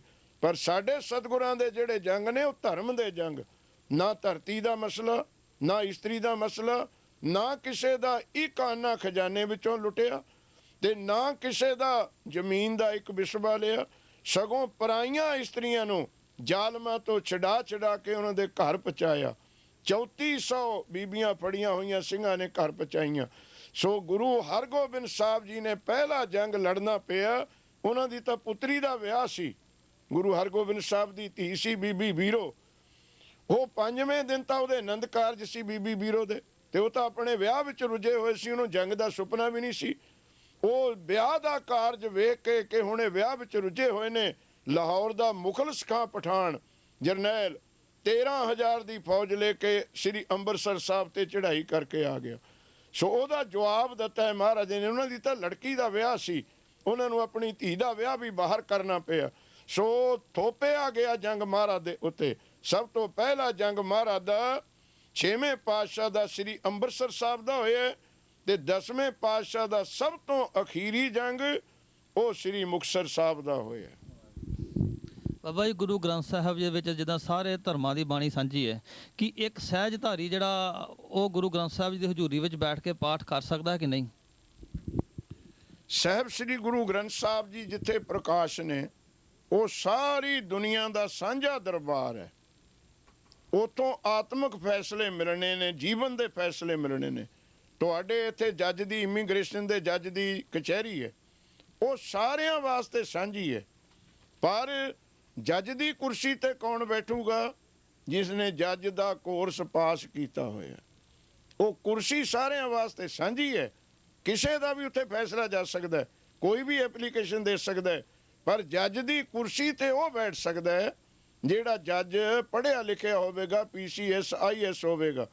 ਤੇ ਉਹਦਾ ਲੀਡਰ ਕੌਣ ਹੋਵੇਗਾ? ਜਿਹੜਾ ਸਾਰੀ ਉਸ ਦੀ ਕਚਹਿਰੀ ਦੀ ਕਾਰਵਾਈ ਨੂੰ ਜਾਣਦਾ ਹੋਵੇ, ਵਾਕਫ ਹੋਵੇ, ਉਸ ਕੰਮ ਵਿੱਚ ਨੂੰ ਲੰਘਿਆ ਹੋਵੇ। ਜਦੋਂ ਇੱਕ ਦੁਨੀਆ ਦੇ ਜੱਜ ਨੂੰ ਉਹਦਾ ਲੀਡਰ, ਕੁਝ ਪੜ੍ਹਨ ਵਾਲਾ ਤੇ ਲਿਖਣ ਵਾਲਾ ਇੱਕ ਟ੍ਰੇਨਡ ਬੰਦਾ ਚਾਹੀਦਾ, ਇੱਕ ਉਹਦਾ ਫਿੱਟ ਬੰਦਾ ਚਾਹੀਦਾ। ਤੇ ਸਾਹਿਬ ਸ੍ਰੀ ਗੁਰੂ ਗ੍ਰੰਥ ਸਾਹਿਬ ਜੋ ਦੁਨੀਆ ਦੇ ਜੱਜ ਹਨ, ਜਿਨ੍ਹਾਂ ਦੀ ਕੋਰਟ ਸੱਚੀ ਕੋਰਟ ਹੈ, ਉਹਨਾਂ ਨੂੰ ਪੜ੍ਹਨ ਵਾਲਾ ਵੀ ਕੋਈ ਟ੍ਰੇਨਡ ਤੇ ਵਿਧੀ ਵਾਲਾ ਬੰਦਾ ਚਾਹੀਦਾ। ਜੇ ਮੈਂ ਉੱਥੇ ਜਾ ਕੇ ਰੀਡਰ ਬੈਠ ਜਾਵਾਂ ਤੇ ਮੈਂ ਕੀ ਫਾਈਲ ਤਿਆਰ ਕਰਾਂਗਾ? ਕੀ ਕਿਸੇ ਨੂੰ ਫੈਸਲਾ ਸੁਣਾਵਾਂਗਾ? ਜਦ ਜੱਜ ਮੈਨੂੰ ਕੋਈ ਪੁੱਛੂਗਾ ਮੈਂ ਕੀ ਜਵਾਬ ਦੇਵਾਂਗਾ? ਸੋ ਗੁਰੂ ਘਰ ਸਾਂਝਾ ਹੈ, ਖੱਤਰੀ ਬ੍ਰਾਹਮਣ ਸੂਦ ਵੈਸ, ਉਪਦੇਸ਼ 4 ਵਰਨਾ ਕੋ ਸਾਂਝਾ। ਜਿਵੇਂ ਪੁਲਿਸ ਦਾ ਮਹਿਕਮਾ ਸਭ ਦਾ ਸਾਂਝਾ, ਕੋਈ ਹੋ ਸਕਦਾ ਭਰਤੀ, ਪਰ ਭਰਤੀ ਹੋ ਕੇ ਉਹਨੂੰ ਵਰਦੀ ਪਾਉਣੀ ਪੈਣੀ ਹੈ। ਮਿਲਟਰੀ ਵਿੱਚ ਕੋਈ ਹੋ ਸਕਦਾ ਹਿੰਦੂ, ਮੁਸਲਮਾਨ, ਈਸਾਈ, ਪਰ ਉਹਨੂੰ ਮਿਲਟਰੀ ਦਾ ਪਹਿਰਾਵਾ ਪਹਿਨਣਾ ਪੈਣਾ। ਇਸੇ ਕਰਕੇ ਸਿੱਖੀ ਧਰਮ ਦੇ ਵਿੱਚ ਗੁਰੂ ਗ੍ਰੰਥ ਸਾਹਿਬ ਦੀ ਸੇਵਾ ਕਰਨ ਵਾਸਤੇ ਸਾਨੂੰ ਰਹਿਤ ਵਹਿਤ ਵਿੱਚ ਆਉਣਾ ਪਵੇਗਾ। ਬਾਬਾ ਜੀ, ਸ੍ਰੀ ਅਖੰਡ ਪਾਠ ਸਾਹਿਬ ਰੱਖਣ ਵੇਲੇ ਅੱਜ ਕੱਲ੍ਹ ਇਹ ਵੀ ਆਮ ਵਿਸ਼ਾ ਬਣਿਆ ਹੈ ਕਿ ਲਾਲ ਕੱਪੜੇ ਜਾਂ ਨਾਰੀਅਲ ਜਿਸ ਤਰ੍ਹਾਂ ਰੱਖਿਆ ਜਾਂਦਾ ਸੀ, ਕਈ ਵਾਰੀ ਕਈ ਰੱਖਣ ਨਹੀਂ ਦਿੰਦੇ। ਇਹਨਾਂ ਬਾਰੇ ਤੁਹਾਡਾ ਕੀ ਖਿਆਲ ਹੈ? ਜਿਹੜੀ ਪੁਰਾਤਨ ਮਰਜ਼ਾਦਾ ਹੈ ਅਖੰਡ ਪਾਠ ਸਾਹਿਬ ਜੀ ਦੀ, ਉਹਦੇ ਵਿੱਚ ਨਾਰੀਅਲ ਰੱਖਿਆ ਜਾਂਦਾ ਹੈ, ਕੁੰਭ ਰੱਖਿਆ ਜਾਂਦਾ ਹੈ, ਜੋਤ ਵੀ ਜਗਾਈ ਜਾਂਦੀ ਹੈ, ਸ੍ਰੀ ਜਪਜੀ ਸਾਹਿਬ ਦਾ ਪਾਠ ਨਾਲ ਕੀਤਾ ਜਾਂਦਾ ਹੈ। ਤੇ ਮੇਰੀ ਦੇਖਤ ਵਿੱਚ ਵੀ ਕੋਈ ਪਾਠ ਇਸ ਮਰਜ਼ਾਦਾ ਤੋਂ ਬਿਨਾਂ ਨਹੀਂ ਸੀ ਹੁੰਦਾ। ਇਹ ਹੁਣ ਥੋੜ੍ਹੇ ਸਾਲਾਂ ਤੋਂ ਸ਼੍ਰੋਮਣੀ ਕਮੇਟੀ ਵੱਲੋਂ ਜੋ ਖਰੜਾ ਤਿਆਰ ਹੋਇਆ ਮਰਜ਼ਾਦਾ ਦਾ, ਉਹਦੇ ਵਿੱਚ ਕੁਝ ਸੰਕੇਤ ਮਿਲਦੇ ਨੇ ਕਿ ਨਾਰੀਅਲ ਦੀ ਲੋੜ ਨਹੀਂ। ਤੇ ਸੰਕੇਤ ਇਹ ਦਿੱਤੇ ਗਏ ਨੇ ਕਿ ਨਾਰੀਅਲ ਬਾਹਮਣਵਾਦ ਹੈ, ਜੋ ਪਤਾ ਨਹੀਂ ਅਸੀਂ ਕਿੱਥੋਂ ਸੋਚ ਲਿਆ। ਨਾਰੀਅਲ ਦਾ ਬਾਹਮਣਾਂ ਦੇ ਨਾਲ ਕੋਈ ਸੰਬੰਧ ਨਹੀਂ, ਉਹ ਤਾਂ ਇੱਕ ਦਰਖਤ ਨੂੰ ਲੱਗਣ ਵਾਲਾ ਫਲ ਹੈ। ਅਮਰੂਦਾਂ ਵਾਂਗ, ਸੇਬ ਵਾਂਗ ਦਰਖਤ ਨੂੰ ਫਲ ਲੱਗਦਾ। ਤੇ ਸਾਰੇ ਨਾਰੀਅਲ ਸਿੱਖ ਖਾਂਦੇ ਨੇ, ਨਾਰੀਅਲ ਦਾ ਪਾਣੀ ਪੀਂਦੇ ਨੇ, ਬੀਬੀਆਂ ਨਾਰੀਅਲ ਦਾ ਤੇਲ ਸਿਰ ਨੂੰ ਝੱਸਦੀਆਂ ਨੇ। ਜੇ ਉਹ ਬਾਹਮਣਾਂ ਦਾ ਹੈ ਤੇ ਉਹਦਾ ਤੇਲ ਵਰਤਣਾ ਵੀ ਬੰਦ ਕਰੋ। ਇਹ ਹੁਣ ਥੋੜ੍ਹਾ ਜਿਹਾ ਵਿਚਾਰ ਚੱਲਿਆ ਹੋਇਆ ਜਿਸ ਨੇ ਬੜਾ ਤਫਰਕਾ ਪਾਇਆ। ਤੇ ਮੈਂ ਅਕਾਲ ਤਖਤ ਸਾਹਿਬ ਦੇ ਜਥੇਦਾਰ ਸਾਹਿਬ ਤੇ ਨੁਮਾਇੰਦਿਆਂ ਨੂੰ, ਸਿੱਖ ਪੰਥੀਆਂ ਨੂੰ ਕਈ ਵਾਰ ਬੇਨਤੀ ਕਰ ਚੁੱਕੇ ਹਾਂ ਕਿ ਇਕੱਠੇ ਹੋ ਕੇ ਸਿੱਖ ਜਗਤ ਦੀ ਮਰਜ਼ਾਦਾ ਇੱਕ ਬਣਾਓ, ਕਿਉਂਕਿ ਮਰਜ਼ਾਦਾ ਦੇ ਮਸਲੇ ਤੇ ਸਾਡੇ ਵਿੱਚ ਬਹੁਤ ਫੁੱਟ ਪੈਂਦੀ ਹੈ। ਤੇ ਮਰਜ਼ਾਦਾ ਦੇ ਮਸਲੇ ਤੇ ਹੀ ਸਾਡੇ ਵਿੱਚ ਕੈਨੇਡਾ ਵਿੱਚ ਤੁਸੀਂ ਵੇਖਿਆ ਖੂਨ ਖਰਾਬਾ ਵੀ ਹੋ ਚੁੱਕਿਆ। ਤੇ ਬੜੀ ਚੰਗੀ ਗੱਲ ਹੈ, ਸਾਰੀਆਂ ਸਿੱਖ ਜਥੇਬੰਦੀਆਂ ਸ੍ਰੀ ਅਕਾਲ ਤਖਤ ਸਾਹਿਬ ਜੀ ਨੂੰ ਬੇਨਤੀ ਕਰਨ, ਉਹ ਜਲਦੀ ਤੋਂ ਜਲਦੀ ਸਿੰਘ ਸਾਹਿਬਾਂ ਦਾ ਇਕੱਠ ਤੇ ਜਥੇਬੰਦੀਆਂ ਦੇ ਮੁਖੀਆਂ ਨੂੰ ਬੁਲਾ ਕੇ ਇਸ ਮਸਲੇ ਨੂੰ ਹੱਲ ਕਰਕੇ ਇੱਕ ਮਰਜ਼ਾਦਾ ਹੋ ਸਕੇ। ਇੱਕ ਮਰਜ਼ਾਦਾ ਅਖੰਡ ਪਾਠ ਸਾਹਿਬ ਦੀ ਹੋਵੇ, ਇੱਕ ਆਨੰਦ ਕਾਰਜ ਦੀ ਹੋਵੇ, ਕੜਾ ਪ੍ਰਸ਼ਾਦ ਦੇ ਭੋਗ ਦੀ ਸਾਡੀ ਇੱਕ ਮਰਜ਼ਾਦਾ ਹੋਵੇ, ਤਾਂ ਕਿ ਅਸੀਂ ਏਕੇ ਵਿੱਚ ਪਰੋਏ ਜਾ ਸਕੀਏ। ਬਾਬਾ ਜੀ, ਜਿਹੜਾ ਸ਼੍ਰੋਮਣੀ ਕਮੇਟੀ ਦਾ ਖਰੜਾ ਕੀ ਸ੍ਰੀ ਅਕਾਲ ਤਖਤ ਸਾਹਿਬ ਤੋਂ ਪ੍ਰਵਾਨਿਤ ਹੈ? ਉਹ ਮੈਂ ਪੜ੍ਹਿਆ ਹੈ, ਸ਼੍ਰੋਮਣੀ ਕਮੇਟੀ ਦਾ ਖਰੜਾ ਹੈ, ਪਰ ਉਹਦੇ ਵਿੱਚ ਕਿਤੇ ਵੀ ਮੈਨੂੰ ਇਹ ਬਚਨ ਨਹੀਂ ਆਏ ਕਿ ਉਸ ਖਰੜੇ ਬਾਬਤ ਸ੍ਰੀ ਅਕਾਲ ਤਖਤ ਸਾਹਿਬ ਵੱਲੋਂ ਕੋਈ ਹੁਕਮ ਹੋਇਆ ਹੋਵੇ ਕਿ ਇਹ ਪ੍ਰਵਾਨ ਹੈ, ਇਹਨੂੰ ਸਾਰਾ ਸਿੱਖ ਜਗਤ ਮੰਨੋ। ਉਹਦੇ ਵਿੱਚ ਇੰਨਾ ਪੜ੍ਹਿਆ ਹੈ ਕਿ ਉਹ ਖਰੜਾ ਤਿਆਰ ਹੋ ਕੇ SGPC ਨੂੰ ਦਿੱਤਾ ਗਿਆ ਕਿ ਇਹ ਛਾਪ ਕੇ ਸੰਗਤ ਵਿੱਚ ਵੰਡਿਆ ਜਾਵੇ, ਸੰਗਤ ਦੀ ਪ੍ਰਵਾਨਗੀ ਲਈ ਜਾਵੇ ਕਿ ਠੀਕ ਹੈ ਕਿ ਨਹੀਂ। ਇੱਥੇ ਤੱਕ ਮੇਰੀ ਨੌਲੇਜ ਵਿੱਚ ਹੈ, ਇਸ ਤੋਂ ਵੱਧ ਕੋਈ ਕਿਸੇ ਨੂੰ ਪਤਾ ਹੋਵੇ ਉਹ ਮੇਰੇ ਗਿਆਤ ਵਿੱਚ ਨਹੀਂ।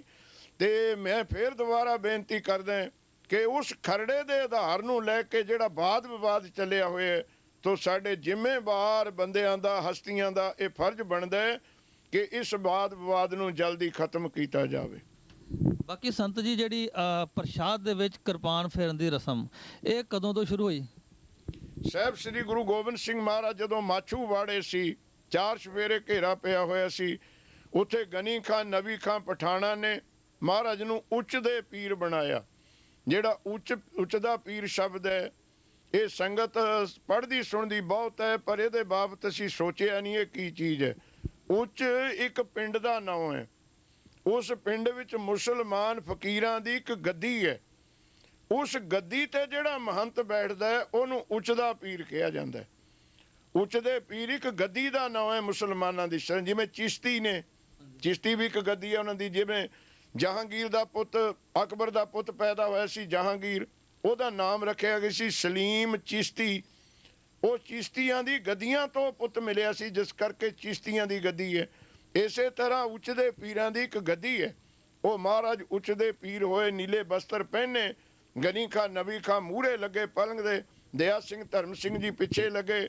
ਤੇ ਜਦੋਂ ਉੱਥੋਂ ਨਿਕਲੇ ਤੇ ਘੇਰਾ ਪੈ ਗਿਆ, ਤਲਾਸ਼ੀਆਂ ਹੋਣ ਲੱਗੀਆਂ। ਉੱਥੇ ਲਾਗ ਦੇ ਪਿੰਡ ਦਾ ਇੱਕ ਕਾਜੀ ਸੀ, ਉਹ ਵੀ ਗੁਰੂ ਮਹਾਰਾਜ ਦਾ ਸ਼ਰਧਾਲੂ ਸੀ। ਉਹਨੇ ਨੁਕਤਾ ਦੱਸਿਆ ਕਿ ਇਹ ਕੋਈ ਮੁਸਲਮਾਨ ਨਹੀਂ ਹੈ, ਇਹ ਕੋਈ ਹਿੰਦੂ ਨਹੀਂ ਹੈ, ਇਹ ਕਿਸੇ ਮਜ਼ਹਬ ਦੇ ਨਹੀਂ, ਇਹ ਮੁਸਲਮਾਨਾਂ ਦੇ ਪੀਰ ਨੇ ਉੱਚ ਦੇ, ਤਾਂ ਅਸੀਂ ਚੱਕੀ ਜਾਂਦੇ। ਤਾਂ ਜਿਹੜੇ ਉੱਥੇ ਅਫਸਰ ਸੀ ਕਹਿੰਦੇ ਜੇ ਪੀਰ ਮਿਲ ਗਿਆ ਅਸੀਂ ਪ੍ਰਸ਼ਾਦਾ ਛਕਾਉਣਾ। ਫਿਰ ਉਹਦੇ ਕੋਲ ਕੋਈ ਜਵਾਬ ਨਾ, ਤੇ ਮਹਾਰਾਜ ਦੇ ਵਾਸਤੇ ਤਾਂ ਉਹਨੇ ਜਵਾਬ ਦੇ ਦਿੱਤਾ ਕਿ ਉੱਚ ਦੇ ਪੀਰਾਂ ਨੇ ਰੋਜੇ ਰੱਖੇ ਹੋਏ ਨੇ। ਉਹਨਾਂ ਦੀ ਤਾਂ ਗੱਲ ਸਰ ਗਈ। ਤੇ ਉਹ ਜਿਹੜਾ ਜਰਨੈਲ ਸੀ, ਅਹਿਲਕਾਰ ਸੀ, ਉਹ ਕਹਿੰਦਾ ਜੇ ਪੀਰ ਦੇ ਰੋਜੇ ਨੇ ਤੇ ਨਾਲ ਦੇ ਛਕੋ, ਇਹਨਾਂ ਦੇ ਤਾਂ ਰੋਜੇ ਨਹੀਂ। ਉਹ ਭਾਈ ਧਰਮ ਸਿੰਘ ਤੇ ਦਇਆ ਸਿੰਘ ਜੀ ਕਹਿੰਦੇ ਮਹਾਰਾਜ ਤੂੰ ਤਾਂ ਪੀਰ ਬਣ ਕੇ ਨਿਕਲ ਗਿਆ ਤੇ ਅਸੀਂ ਫਸ ਗਏ, ਹੁਣ ਇਹਨਾਂ ਨੇ ਗਲਤ ਚੀਜ਼ਾਂ ਖਿਲਾਉਣੀਆਂ ਸਾਨੂੰ। ਉੱਥੇ ਮਹਾਰਾਜ ਨੇ ਆਖਿਆ ਕਿ ਜੋ ਮਰਜ਼ੀ ਤੁਹਾਡੇ ਮੂਹਰੇ ਰੱਖਣ, ਉੱਥੇ ਤੁਸੀਂ ਤਉ ਪ੍ਰਸਾਦ ਭਰਮ ਕਾ ਨਾਸ, ਇਹ ਬਾਣੀ ਦੀ ਤੁਕ ਪੜ੍ਹ ਕੇ ਉਹਦੇ ਵਿੱਚ ਕਿਰਪਾਨ ਫੇਰਿਓ, ਕਿਰਪਾਨ ਭੇਟ ਕਰਿਓ। ਤੇ ਸਿੰਘਾਂ ਨੇ ਇਦਾਂ ਹੀ ਕੀਤਾ, ਬਾਣੀ ਦੀ ਤੁਕ ਪੜ੍ਹ ਕੇ ਜਿਹੜੀ ਉਹਨਾਂ ਨੇ ਅਪੱਖ ਚੀਜ਼ ਰੱਖੀ ਹੋਈ ਸੀ ਮੂਹਰੇ, ਜਦੋਂ ਕਿਰਪਾਨ ਫੇਰੀ ਉਹ ਤੇ ਹੌਲੇ ਦਾ ਪ੍ਰਸ਼ਾਦ ਬਣ ਗਿਆ। ਉੱਥੋਂ ਚੱਲੀ ਹੈ ਕਿਰਪਾਨ ਦੀ ਮਰਜ਼ਾਦਾ। ਤੇ ਉਸ ਜਗ੍ਹਾ ਦਾ ਨਾਮ ਇੱਕ ਤਾਂ ਇਤਿਹਾਸ ਵਿੱਚ ਲਿਖਿਆ ਨਾ, ਇੱਕ ਤੁਸੀਂ ਮਾਛੂਵਾੜੇ ਜਾਓ, ਉਹ ਤੋਂ 2 ਕਿਲੋਮੀਟਰ ਬਾਹਰ ਆ ਜਾਓ ਸਮਰਾਲੇ ਵੱਲ, ਤੇ ਤੁਹਾਨੂੰ ਉੱਥੇ ਗੁਰਦੁਆਰਾ ਮਿਲੇਗਾ, ਗੁਰਦੁਆਰਾ ਸ੍ਰੀ ਕਿਰਪਾਨ ਭੇਟ ਸਾਹਿਬ। ਉਸ ਗੁਰਦੁਆਰੇ ਦਾ ਨਾਮ ਹੈ ਕਿਰਪਾਨ ਭੇਟ ਸਾਹਿਬ ਹੈ। ਉੱਥੋਂ ਕਿਰਪਾਨ ਭੇਟ ਕਰਨੀ ਸ਼ੁਰੂ ਹੋਈ ਹੈ। ਤੇ ਉਸ ਤੋਂ ਪਹਿਲਾਂ ਮੈਂ ਬੇਨਤੀ ਕਰ ਦੇਵਾਂ ਕਿ ਉਸ ਤੋਂ ਪਹਿਲਾਂ ਜਿੰਨਾ ਪ੍ਰਸ਼ਾਦ ਗੁਰੂ ਮਹਾਰਾਜ ਦੇ, ਗੁਰੂ ਗੋਬਿੰਦ ਸਿੰਘ ਦੇ ਚਰਨਾਂ ਵਿੱਚ ਜਾਂਦਾ ਸੀ, ਉਹ ਤੀਰ ਭੇਟ ਕੀਤਾ ਜਾਂਦਾ ਸੀ, ਤੀਰ ਦੇ ਨਾਲ ਭੋਗ ਲੱਗਦਾ ਸੀ। ਤੇ ਸੱਚਖੰਡ ਹਜੂਰ ਸਾਹਿਬ ਹੁਣ ਵੀ ਤੀਰ ਨਾਲ ਭੋਗ ਲੱਗਦਾ, ਉੱਥੇ ਤੀਰ ਦਾ ਭੋਗ ਲੱਗਦੇ ਨੇ। ਤੇ ਮਾਛੂਵਾੜੇ ਸਾਹਿਬ ਤੋਂ ਸਾਡੇ ਧਰਮ ਵਿੱਚ ਕੜਾ ਪ੍ਰਸ਼ਾਦ ਦੇ ਵਿੱਚ ਕਿਰਪਾਨ ਭੇਟ ਕਰਨ ਦੀ ਮਰਜ਼ਾਦਾ ਚੱਲੀ। ਬਾਬਾ ਜੀ ਇੱਥੋਂ ਕਈ ਵਾਰੀ ਸਾਡੇ ਸਿੰਘ ਕੋਈ ਸੁਖਣਾ ਜਿੱਦਾਂ ਸੋਕੇ ਪੂਰੀ ਹੁੰਦੀ ਹੈ, ਚਾਹੇ ਕਿਸੇ ਆਪਣੀ ਸ਼ਰਧਾ ਨਾਲ ਜਦੋਂ ਇੰਡੀਆ ਜਾਂਦੇ ਨੇ, ਉੱਥੇ ਉਹ ਸੋਚਦੇ ਕਿ ਅਸੀਂ ਇੱਥੇ ਅਖੰਡ ਪਾਠ ਸਾਹਿਬ ਕਰਾਉਣਾ। ਜਿੱਥੇ ਉਹਨਾਂ ਸੁੱਖੀ ਹੁੰਦੀ ਉਹ ਗੁਰੂ ਘਰ ਜਾਂਦੇ, ਉੱਥੇ ਜਾ ਕੇ ਉਹਨਾਂ ਨੂੰ ਪਤਾ ਲੱਗਦਾ ਕਿ ਇੱਥੇ 4 ਮਹੀਨੇ 6 ਮਹੀਨੇ ਜਾਂ ਸਾਲ ਇੱਕ ਵਾਰੀ ਨਹੀਂ ਆਉਣੀ, ਤੇ ਉਹਨਾਂ ਨੂੰ ਉੱਥੇ ਕਈ ਸਿੰਘ ਜਾਂ ਪਾਠੀ ਮਿਲਦੇ ਨੇ, ਉਹਨਾਂ ਨੂੰ ਕਹਿੰਦੇ ਕਿ ਤੁਸੀਂ ਸਾਡੇ ਕੋਲ ਕੀਤਾ ਕਰਾਏ ਪਾਠ ਲੈ ਲਓ। ਇਹ ਸੁਣ ਕੇ ਸਾਨੂੰ ਤੇ ਬਹੁਤ ਦੁੱਖ ਹੁੰਦਾ ਕਿ ਉਹਨਾਂ ਦੀ ਸ਼ਰਧਾ ਜਦੋਂ ਕੀਤਾ ਹੋਇਆ ਪਾਠ ਇਦਾਂ ਦਿੰਦੇ ਨੇ। ਤੇ ਤੁਸੀਂ ਇਹਨਾਂ ਬਾਰੇ ਦੱਸੋਗੇ ਕਿ ਉੱਥੇ ਬਿਲਕੁਲ ਸੱਚਾਈ ਹੈ? ਇਹਦੇ ਬਾਬਤ ਦੋ ਬੇਨਤੀਆਂ ਨੇ ਜੀ। ਜਿਹੜੀ ਅਖੰਡ ਪਾਠ ਹੈ, ਸਹਿਜ ਪਾਠਾਂ ਦੀ ਮਰਜ਼ਾਦਾ ਹੈ ਨਾ, ਉਹ ਅਸੀਂ ਬਦਲ ਦਿੱਤੀ। ਹੁਕਮ ਤਾਂ ਸਿੱਖਾਂ ਨੂੰ ਇਹ ਸੀ ਕਿ ਪਾਠ ਦੀ ਸੇਵਾ ਪਰਿਵਾਰ ਆਪ ਕਰੋ। ਜੇ ਉਹ ਪਾਠ ਨਹੀਂ ਕਰ ਸਕਦੇ ਤਾਂ ਜਿੱਥੇ ਅਖੰਡ ਪਾਠ ਹੋ ਰਿਹਾ ਉੱਥੇ ਰਹਿ ਕੇ ਸੇਵਾ ਕਰੋ ਤੇ ਬਾਣੀ ਸੁਣੋ। ਅਸੀਂ ਵਿਪਰਨ ਕੀ ਰੀਤ ਵਿੱਚ ਪੈ ਗਏ। ਹੁਣ ਜੇ ਸਾਡੇ ਗ੍ਰੰਥੀ ਕਿਤੇ ਇਹ ਕਹਿੰਦੇ ਆ ਕਿ ਕਰਿਆ ਕਰਾਇਆ ਪਾਠ ਲੈ ਜਾਓ, ਤਾਂ ਉਹ ਕਰਕੇ ਤਾਂ ਹੀ ਰੱਖਦੇ ਆ ਜੇ ਉਹਨਾਂ ਦਾ ਵਿਕਦਾ ਹੈ। ਜੇ ਅਸੀਂ ਲੈਂਦੇ ਆ ਤਾਂ ਕਰਕੇ ਰੱਖਦੇ ਹਾਂ। ਜੇ ਸਾਡੇ ਸਿੱਖ ਸੰਗਤਾਂ ਗਾਂ ਤੋਂ ਤਿਆਰ ਪਰ ਤਿਆਰ ਹੋਣ, ਉੱਥੇ ਹੀ ਜਵਾਬ ਦੇਣ ਵੀ ਤੂੰ ਮਨਮਤ ਦੀ ਗੱਲ ਕਿਉਂ ਕਰਦਾ। ਤੇ ਫਿਰ ਉਹ ਕਹਿਣਗੇ 6 ਸਾਲ ਨੂੰ ਵਾਰੀ ਆਊਗੀ। ਉਹਦੇ ਬਾਬਤ ਮੈਂ ਬੇਨਤੀ ਕਰਦਾ, ਮੈਂ SGPC ਨੂੰ ਵੀ ਰਿਟਨ ਦੇ ਚੁੱਕੇ ਹਾਂ ਕਿ ਕਿਸੇ ਦਾ ਪਾਠ ਨਾ ਕਰੋ ਜਦ ਤੱਕ ਪਾਠ ਕਰਾਉਣ ਵਾਲਾ ਹਾਜ਼ਰ ਨਹੀਂ ਹੁੰਦਾ। ਇੱਕ ਬੰਦਾ ਉੱਥੇ ਹਾਜ਼ਰ ਹੋਵੇ ਤਾਂ ਅਰਦਾਸ ਕਰੋ। ਉਹਦੇ ਬਾਬਤ ਮੈਂ ਤੁਹਾਨੂੰ ਇੱਕ ਵਹਿਮ ਵਿੱਚੋਂ ਕੱਢਦਾ ਕਿ ਤੁਸੀਂ ਜ਼ਿਆਦੇ ਨੱਠ ਭੱਜ ਨਾ ਕਰੋ ਕਿ ਫਲਾਣੀ ਜਗ੍ਹਾ ਅਖੰਡ ਪਾਠ ਕਰਾਉਣਾ।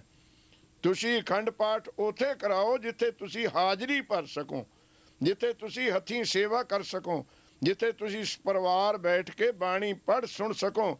ਤੇ ਤੁਸੀਂ ਸਖਾਲਾ ਤਰੀਕਾ ਵਰਤਿਆ ਹੋਇਆ ਕਿ ਰੈਡੀਮੇਡ ਅਖੰਡ ਪਾਠ ਲਿਆਓ ਬਣਿਆ ਬਣਾਇਆ, ਤੇ ਜਦੋਂ ਬਣੀ ਬਣਾਈ ਚੀਜ਼ ਤੁਸੀਂ ਮੰਗਦੇ ਹੈ ਤੇ ਉਹ ਫਿਰ ਉਹ ਦੁਕਾਨਾਂ ਵਾਲੇ ਵੀ ਬਣਾ ਕੇ ਰੱਖਣਗੇ ਵੀ।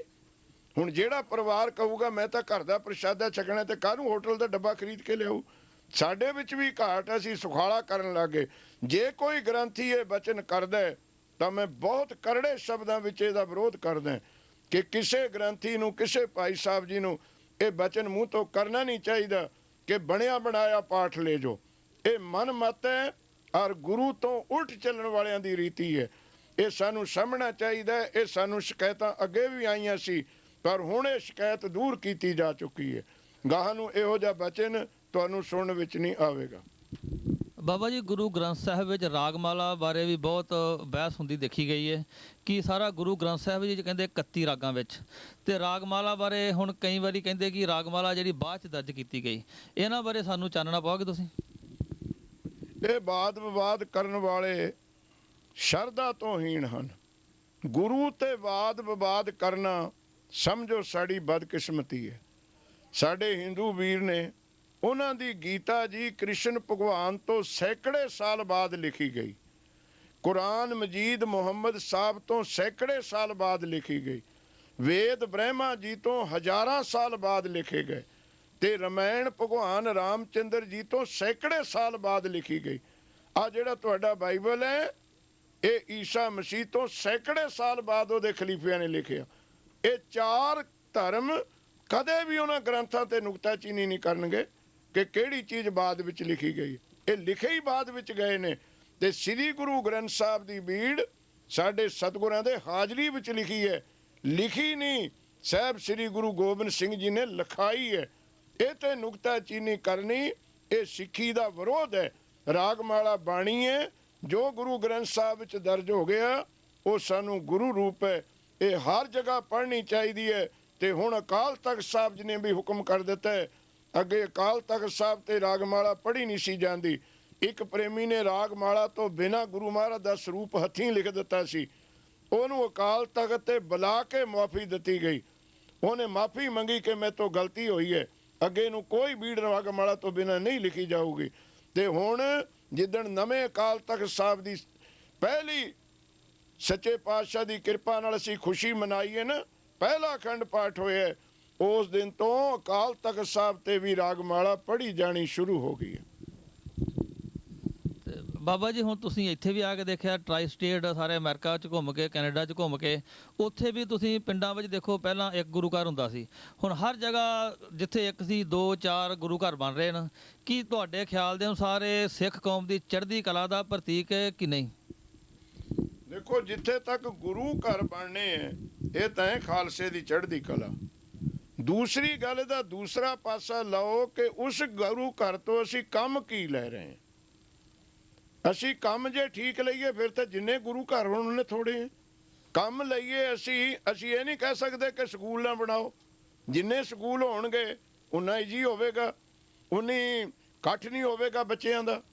ਥੋੜੇ ਬੱਚਿਆਂ ਨੂੰ ਚੰਗਾ ਉਸਤਾਦ ਪੜ੍ਹਾ ਸਕਦਾ। ਪਰ ਅਸੀਂ ਜਿਹੜੇ ਗੁਰੂ ਘਰ ਬਣਾਏ ਹੈ ਉਹ ਜਿੱਦਾਂ ਬਹਿਸਾਂ ਦੇ ਵਿੱਚ ਆਪਣੀਆਂ ਕੌਮਾਂ ਦੇ ਨਾਂ ਤੇ, ਜਾਤਾਂ ਦੇ ਨਾਂ ਤੇ ਲਾ ਕੇ ਬਣਾਏ ਨੇ, ਉਹ ਪਦਵੀਆਂ ਨੂੰ ਖਿੱਚਣ ਵਾਸਤੇ। ਤੇ ਮੈਂ ਇਹ ਨਹੀਂ ਕਹਿੰਦਾ ਕਿ ਗੁਰੂ ਘਰ ਨਾ ਬਣਨ, ਇਹ ਤਾਂ ਕਿਸੇ ਸਿੱਖ ਨੂੰ ਕਹਿਣਾ ਹੀ ਨਹੀਂ ਚਾਹੀਦਾ। ਗੁਰੂ ਘਰ ਬਣਨ ਵਾਸਤੇ ਤਾਂ ਸਾਨੂੰ ਖੁਸ਼ੀਆਂ ਨੇ, ਪਰ ਉਹਨਾਂ ਗੁਰੂ ਘਰਾਂ ਨੂੰ ਕੇਵਲ ਖੰਡ ਪਾਠ ਕਰਾਉਣੇ, ਦੇਗਾਂ ਕਰਾਉਣੀਆਂ, ਗੋਲਕਾਂ ਭਰਨੀਆਂ ਜਾਂ ਪੂਜਾ ਪਾਠ ਖਾਤਰ ਨਹੀਂ ਬਣਾਉਣੇ ਚਾਹੀਦੇ।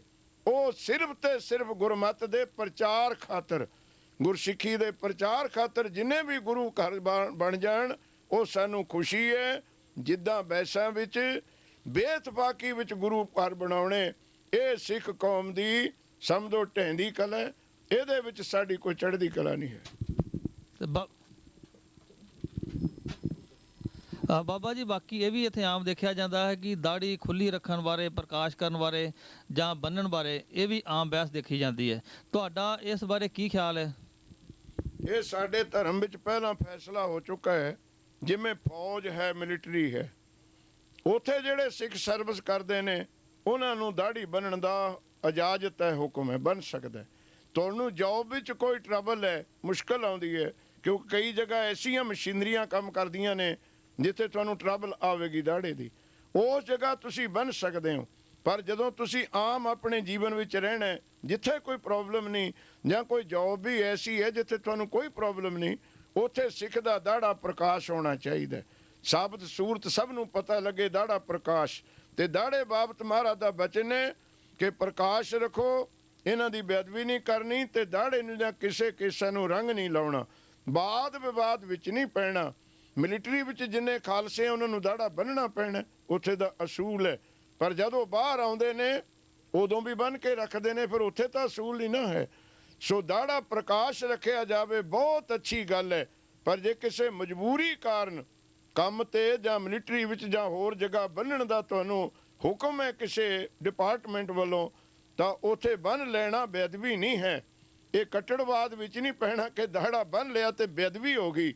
ਨਹੀਂ, ਅਸੀਂ ਕੇਸਾਂ ਦਾ ਜੂੜਾ ਵੀ ਤਾਂ ਬੰਨ ਕੇ ਰੱਖਦੇ ਨਾ, ਉਹ ਵੀ ਕੇਸ ਦਾੜੀ ਦੇ ਨੇ ਤੇ ਉਹਨਾਂ ਦੀ ਵੀ ਬੇਅਦਬੀ ਹੋ ਸਕਦੀ ਹੈ। ਫਿਰ ਉਹਨਾਂ ਨੂੰ ਖੁੱਲ੍ਹੇ ਰੱਖਣ ਦਾ ਹੁਕਮ ਨਹੀਂ ਹੈ। ਬੇਅਦਬੀ ਦਾ ਸ਼ਬਦ ਨਾ ਵਰਤੋ, ਮਰਜ਼ਾਦਾ ਦਾ ਸ਼ਬਦ ਵਰਤੋ। ਸੋ ਜੇ ਦਾੜਾ ਪ੍ਰਕਾਸ਼ ਰੱਖਿਆ ਜਾਵੇ ਉਹ ਬਹੁਤ ਖੁਸ਼ੀ ਦੀ ਗੱਲ ਹੈ। ਬਾਕੀ ਬਾਬਾ ਜੀ ਸਾਨੂੰ ਇੱਥੇ ਵੱਖ-ਵੱਖ ਧਰਮਾਂ ਦੇ ਬਾਹਰ ਆ ਕੇ ਕਈ ਵੱਖਰੇ ਲੋਕਾਂ ਨਾਲ ਵਿਚਰਨਾ ਪੈਂਦਾ। ਕਈ ਵਾਰੀ ਜਦੋਂ ਸਾਡੀ ਇੱਥੇ ਆਮ ਬਹਿਸ ਹੁੰਦੀ ਹੈ ਕਿ ਜਦੋਂ ਕਹੀਦਾ ਕਿ ਸਾਡੇ ਧਰਮ ਦੇ ਵਿੱਚ ਅਸੀਂ ਕੇਸ ਨਹੀਂ ਕੱਟ ਸਕਦੇ, ਕਿ ਜੋ ਗੁਰੂ ਮਹਾਰਾਜ ਨੇ ਦਿੱਤਾ ਅਸੀਂ ਕੋਈ ਵੀ ਸਾਨੂੰ ਹੱਕ ਨਹੀਂ ਅੱਗ ਕੱਟੀਏ। ਤੇ ਸਾਨੂੰ ਆਮ ਤੌਰ ਤੇ ਇਹ ਕੁਐਸਚਨ ਕਈ ਵਾਰੀ ਕੀਤਾ ਜਾਂਦਾ ਕਿ ਤੁਸੀਂ ਆਪਣੇ ਨਹੁੰ ਕਿਉਂ ਕੱਟਦੇ ਹੋ, ਤੇ ਸਾਨੂੰ ਕੀ ਉੱਥੇ ਠੋਸ ਜਵਾਬ ਦੇਣਾ ਚਾਹੀਦਾ? ਇਹ ਸਵਾਲ ਤਾਂ ਮੇਰੇ ਖਿਆਲ 100 ਸਾਲ ਦੇ ਪਹਿਲੇ ਅਨਪੜ੍ਹਾਂ ਨੂੰ ਕਰਨਾ ਚਾਹੀਦਾ ਸੀ, ਜਿਹੜਾ ਤੁਹਾਡੇ ਤੇ ਲੋਕ ਕਰਦੇ ਨੇ। ਸਰੀਰ ਦੀ ਉਹ ਚੀਜ਼ ਜਿਹੜੀ ਸਰੀਰ ਨੂੰ ਹਾਨੀਕਾਰਕ ਹੈ ਉਹ ਅਸੀਂ ਕੱਟਦੇ ਹਾਂ। ਜਿਹੜੇ ਨਹੁੰ ਨੇ ਇਹ ਹਾਨੀਕਾਰਕ ਨੇ। ਕੇਸ ਸਿੱਖ ਨੂੰ ਲਾਭ ਦਿੰਦੇ ਨੇ, ਸਰੀਰ ਨੂੰ ਲਾਭ ਦਿੰਦੇ ਨੇ, ਵਿਟਾਮਿਨ ਇਹ ਖਿੱਚਦੇ ਨੇ, ਤੇਰੇ ਸਰੀਰ ਦੀ ਓਰੀਜਨਲਿਟੀ ਹੈ ਜਿਹੜੀ ਉਹ ਵਧਾਉਂਦੇ ਨੇ। ਤੇ ਹੁਣ ਤੇ ਜੇ ਕੇਸੇ ਨਾ ਸਾਡੇ ਮੂੰਹ ਤੇ ਮਹਾਰਾਜ ਨੇ ਕਿੰਨਾ ਫਰਕ ਰੱਖਿਆ। ਬੀਬੀਆਂ ਦੇ ਕੇਸ ਨਹੀਂ ਲਾਏ, ਸਿੰਘਾਂ ਦੇ ਸਿੱਖਾਂ ਦੇ ਲਾਏ ਨੇ। ਇੱਥੋਂ ਵੀ ਲੈ ਲਓ ਵੀ ਮਹਾਰਾਜ ਨੇ ਕਿਉਂ ਨਹੀਂ ਲਾਏ। ਫਿਰ ਤਾਂ ਸਾਨੂੰ ਇੱਕ ਜਿਹੀ ਬਣਾਉਣ ਦਾ ਕੋਈ ਪਰਖੇ ਨਾ ਰਹਿੰਦੀ ਸਾਡੀ। ਇਹ ਦਾੜਾ ਜੇ ਲੋੜ ਸੀ ਮਰਦ ਦੇ ਤਾਂ ਮਰਦ ਦੀ ਨਿਸ਼ਾਨੀ ਮਹਾਰਾਜ ਨੇ ਲਾਈ ਹੈ ਨਾ, ਬੀਬੀਆਂ ਦੇ ਲਾਈ ਨਹੀਂ ਹੈਗੀ। ਤੇ ਕੇਸਾਂ ਤੋਂ ਸਾਨੂੰ ਵਿਟਾਮਿਨ ਮਿਲਦੇ ਨੇ। ਕੇਸਾਂ ਤੋਂ ਸਾਨੂੰ ਜਿਹੜੀ ਆਮ ਬਿਜਲੀ ਹੈ, ਹੁਣ ਉਹ ਲੰਮੇ ਵਿਸਤਾਰ ਵਿੱਚ ਨਹੀਂ ਆਪਾਂ ਜਾਂਦੇ, ਕੰਘਾ ਫੇਰਦੇ ਹਾਂ, ਇਹਨਾਂ ਵਿੱਚ ਬਿਜਲੀ ਦਾ ਅੰਸ਼ ਹੈ, ਉਹ ਵੀ ਸਾਨੂੰ ਸਾਡੇ ਦਿਮਾਗ ਨੂੰ ਮਿਲਦਾ ਰਹਿੰਦਾ। ਤੇ ਕੇਸ ਕੋਈ ਤੁਹਾਡੇ ਸੀਸ ਤੇ ਜਿਹੜੇ ਕੇਸ ਨੇ ਕੋਈ ਵਾਰ ਕਰੇ ਉਹ ਵੀ ਜਿੱਥੇ ਤੱਕ ਹੋਵੇਗਾ ਕੇਸ ਬਚਾਉਣਗੇ। ਇਹ ਵੱਡੀ ਗੱਲ ਕਿ ਖਾਲਸੇ ਨੂੰ ਅਲੱਗਾ ਸਰੂਪ ਦਿੱਤਾ ਹੈ ਸੰਸਾਰ ਤੋਂ। ਉਹ ਅਲੱਗਾ ਸਰੂਪ ਕੇਵਲ ਕੇਸਾਂ ਤੇ ਹੀ ਡਿਪੈਂਡ ਕਰਦਾ। ਸੋ ਕੇਸਾਂ ਦੇ ਬਾਬਤ ਇਹ ਕਹਿਣਾ ਕਿ ਅਸੀਂ ਨਹੁੰ ਕੱਟਦੇ ਹਾਂ, ਨਹੁੰਾਂ ਦੇ ਵਿੱਚ ਗੰਦ ਪੈਦਾ ਹੁੰਦਾ, ਉਹਨਾਂ ਗੰਦਾਂ ਵਿੱਚ ਜਰਮਜ ਪੈਦਾ ਹੁੰਦੇ ਨੇ, ਉਹਨਾਂ ਨਹੁੰਾਂ ਨਾਲ ਅਸੀਂ ਰੋਟੀ ਖਾਵਾਂਗੇ, ਉਹ ਗੰਦੇ ਜਰਾਸੀਮ ਸਾਡੇ ਅੰਦਰ ਜਾਣਗੇ। ਨਹੁੰ ਸਾਡੇ ਅੰਦਰ ਗੰਦ ਪੈਦਾ ਕਰਦੇ ਨੇ, ਤੇ ਕੇਸ ਸਾਡੇ ਅੰਦਰ ਵਿਟਾਮਿਨ ਤੇ ਸਾਡੀ ਖੁਰਾਕ ਪੈਦਾ ਕਰਦੇ। ਇਹਨਾਂ ਦੋਹਾਂ ਨੂੰ ਆਪਸ ਵਿੱਚ ਮਿਲਾਉਣਾ ਇਹ ਤਾਂ ਟੈਕਨੀਕਲੀ ਸਾਇੰਟੀਫਿਕਲੀ ਚੀਜ਼ ਗਲਤ ਹੈ। ਬਾਕੀ ਬਾਬਾ ਜੀ ਅੰਮ੍ਰਿਤਧਾਰੀ ਸਿੰਘ ਜਦੋਂ ਕਿਤੇ ਬਾਹਰ ਜਾਂਦੇ, ਜਿੱਥੇ ਕੋਈ ਸ਼ੁੱਧ ਖਾਣਾ ਨਹੀਂ ਮਿਲ ਸਕਦਾ, ਉੱਥੇ ਆਪ ਵੀ ਨਹੀਂ ਬਣਾ ਸਕਦੇ, ਉੱਥੇ ਉਹਨਾਂ ਨੂੰ ਉਸ ਹਾਲਤ ਵਿੱਚ ਕਿਸ ਤਰ੍ਹਾਂ ਆਪਣਾ ਭੋਜਨ ਛਕਣਾ ਚਾਹੀਦਾ? ਉਹ ਪਹਿਲੀ ਗੱਲ ਤਾਂ ਭਾਈ ਇਹ ਹੈ ਕਿ ਜਦੋਂ ਕਿਸੇ ਮਾਰਗ ਤੇ ਅਸੀਂ ਤੁਰਾਂਗੇ ਨਾ, ਦ੍ਰਿੜ ਵਿਸ਼ਵਾਸ ਨਾਲ ਤੁਰਾਂਗੇ, ਉਹ ਰਸਤਾ ਸਾਨੂੰ ਰਸਤਾ ਦਿੰਦਾ ਜਾਊਗਾ। ਜੇ ਅਸੀਂ ਦ੍ਰਿੜ ਵਿਸ਼ਵਾਸ ਨਾਲ ਨਹੀਂ ਤੁਰਾਂਗੇ ਤਾਂ ਰਸਤੇ ਦੇ ਖੱਡੇ, ਉੱਚਾ ਨੀਵੀਂ ਜਗ੍ਹਾ ਸਾਨੂੰ ਬੰਧਨ ਬਣ ਜੂਗੀ। ਤੇ ਖਾਲਸਾ ਤਾਂ ਉਹ ਹੈ ਜਿਨ੍ਹਾਂ ਨੇ ਦਰਿਆ ਅਟਕ ਨੂੰ ਵੀ ਜਿਨ੍ਹਾਂ ਨੂੰ ਰਾਹ ਦੇਣਾ ਪਿਆ। ਇੱਥੇ ਤਾਂ ਕੋਈ ਪ੍ਰੋਬਲਮ ਨਹੀਂ ਹੈ। ਗੁਰੂ ਗ੍ਰੰਥ ਸਾਹਿਬ ਦੇ ਵਿੱਚ ਇੱਕ ਪ੍ਰਮਾਣ ਆਉਂਦਾ ਹੈ, ਜੇ ਪੰਛੀ ਦਰਖਤ ਤੇ ਬੈਠਾ ਕਹੀ ਜਾਵੇ ਕਿ ਹਵਾ ਹਟੇ ਤੇ ਮੈਂ ਉਡੂੰਗਾ, ਨਾ ਹਵਾ ਹਟੇ ਤੇ ਨਾ ਉਡੇ, ਭੁੱਖਾ ਮਰੇ। ਉਹ ਉੜਦਾ ਹੈ ਤੇ ਹਵਾ ਰਸਤਾ ਦੇਣ ਲੱਗ ਜਾਂਦੀ ਹੈ। ਜੇ ਮੱਛੀ ਕਵੇ ਪਾਣੀ ਦਾ ਬਹਾਓ ਹੌਲੀ ਹੋਵੇ ਤੇ ਮੈਂ ਤਰਾਂ, ਉਹ ਭੁੱਖੀ ਮਰ ਜੂਗੀ। ਜਦੋਂ ਮੱਛੀ ਤਿਰਨਾ ਸ਼ੁਰੂ ਕਰਦੀ ਹੈ, ਪਾਣੀ ਆਪਣੇ ਆਪ ਹਵਾ ਦਿੰਦਾ।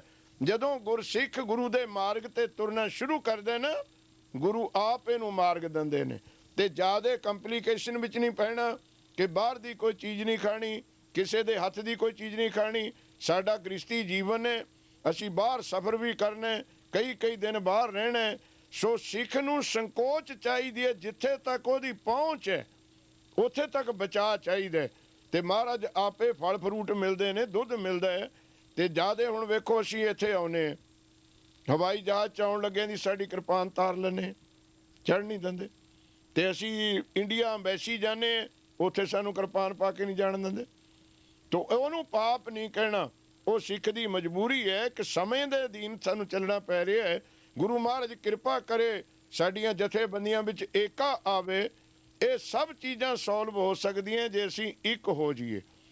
ਜੇ ਅਸੀਂ ਆਪਣਾ ਮਾਰਗ ਠੀਕ ਕਰ ਲਈਏ, ਸਾਨੂੰ ਸਭ ਚੀਜ਼ਾਂ ਦੀ ਇਜਾਜ਼ਤ ਮਿਲ ਸਕਦੀ ਹੈ। ਤੇ ਬਾਹਰਲੇ ਮੁਲਕਾਂ ਦੇ ਲੋਕ ਇਹਨਾਂ ਚੀਜ਼ਾਂ ਤੋਂ ਖੁਸ਼ ਨੇ। ਜਿਹੜਾ ਸਿੱਖ ਕੇਸਾਂ ਧਾਰੀ, ਕਿਰਪਾਨ ਧਾਰੀ, ਆਪਣੇ ਧਰਮ ਵਿੱਚ ਪੱਕਾ ਰਹਿੰਦਾ ਨਾ, ਉਹ ਤੇ ਬਾਹਰਲੇ ਮੁਲਕ ਬਹੁਤ ਖੁਸ਼ ਨੇ, ਉਹਦਾ ਸਤਿਕਾਰ ਕਰਦੇ ਨੇ। ਅੰਗਰੇਜ਼ ਜਿੰਨਾ ਚਿਰ ਸਾਡੇ ਦੇਸ਼ ਵਿੱਚ ਰਹੇ, ਜਿਹਨੂੰ ਫੌਜ ਵਿੱਚ ਦਾਖਲ ਕਰਦੇ ਸੀ ਉਹਨੂੰ ਖੁਦ ਅੰਮ੍ਰਿਤ ਛਕਾਉਂਦੇ ਸੀ। ਇੱਥੇ ਵੀ ਤਾਂ ਉਹਨਾਂ ਅੰਗਰੇਜ਼ਾਂ ਕੋਲ ਰਹਿੰਦੇ ਤੁਸੀਂ। ਉਹ ਅੰਮ੍ਰਿਤ ਛਕਾਉਣ ਤੋਂ ਬਿਨਾਂ ਫੌਜ ਵਿੱਚ ਭਰਤੀ ਨਹੀਂ ਸੀ ਕਰਦੇ ਸਿੱਖ ਨੂੰ।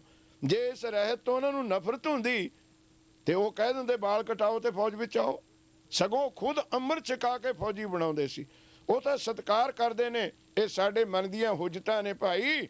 ਤੇ ਹੁਣ ਮੈਂ ਤੈਨੂੰ ਵੀ ਕਹਿ ਦਿੰਦਾ ਵੀ ਤੂੰ ਸਵਾਲ ਤਾਂ ਕਰੀ ਜਾਂਦਾ, ਤੂੰ ਵੀ ਹੌਲੀ ਹੌਲੀ ਤਿਆਰੀ ਕਰ ਲੈ ਤੇ ਚੜ੍ਹਦੀ ਕਲਾ ਦਾ ਜੀਵਨ ਕਰੋ।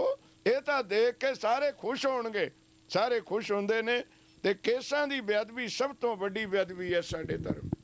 ਤੇ ਬਾਬਾ ਜੀ ਹੁਣੇ ਇੱਥੇ ਬੈਠੇ ਸਿੰਘਾਂ ਵੱਲੋਂ ਇੱਕ ਹੋਰ ਸਵਾਲ ਆਇਆ ਕਿ ਜਿਹੜਾ ਇੱਕ ਨਵਾਂ ਧਰਮ ਚੱਲਿਆ, ਉਹਨਾਂ ਨੇ ਸਾਡੇ ਹੀ ਗੁਰੂ ਗ੍ਰੰਥ ਸਾਹਿਬ ਦੇ ਵਿੱਚੋਂ ਸਾਡੀ ਬਾਣੀ ਚੋਰੀ ਕਰਕੇ ਆਪਣਾ ਵੱਖਰਾ ਧਰਮ ਚਲਾ ਕੇ ਬਹਿ ਗਏ ਨੇ। ਉਹ ਅੱਜ ਕੱਲ੍ਹ ਬੜੇ ਕੁਐਸਚਨ ਕਰ ਰਹੇ ਹਨ ਕਿ ਤੁਸੀਂ ਆਪਣੇ ਗੁਰੂ ਗ੍ਰੰਥ ਸਾਹਿਬ ਜੀ ਕਿਉਂ ਵੇਚਦੇ ਹੋ, ਆਪਣਾ ਗੁਰੂ ਕਿਉਂ ਵੇਚਦੇ ਹੋ?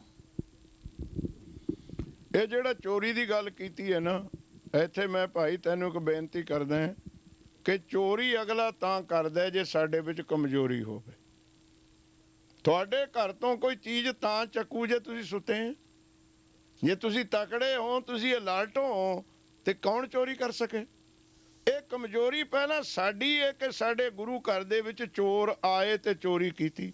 ਜੇ ਅਸੀਂ ਉਸ ਗੁਰੂ ਦਾ ਪ੍ਰਚਾਰ ਸਾਰੇ ਵੰਡ ਦਿੰਦੇ, ਉਹੀ ਗੱਲ ਅਸੀਂ ਵੰਡ ਦਿੰਦੇ, ਤੇ ਚੋਰੀ ਕਾਹਨੂੰ ਕਰਦਾ ਕੋਈ? ਉਹ ਸਾਡੇ ਨਾਲੋਂ ਕਾਮਯਾਬ ਹੋ ਗਏ। ਸਾਡੀ ਕਮਜ਼ੋਰੀ ਹੈ ਕਿ ਅਸੀਂ ਗੁਰੂ ਗ੍ਰੰਥ ਸਾਹਿਬ ਦੀ ਬਾਣੀ ਦਾ ਪ੍ਰਚਾਰ ਨਹੀਂ ਕੀਤਾ ਤੇ ਸਾਡੀ ਚੀਜ਼ ਚੱਕ ਕੇ ਹੋਰ ਪ੍ਰਚਾਰ ਕਰ ਗਏ।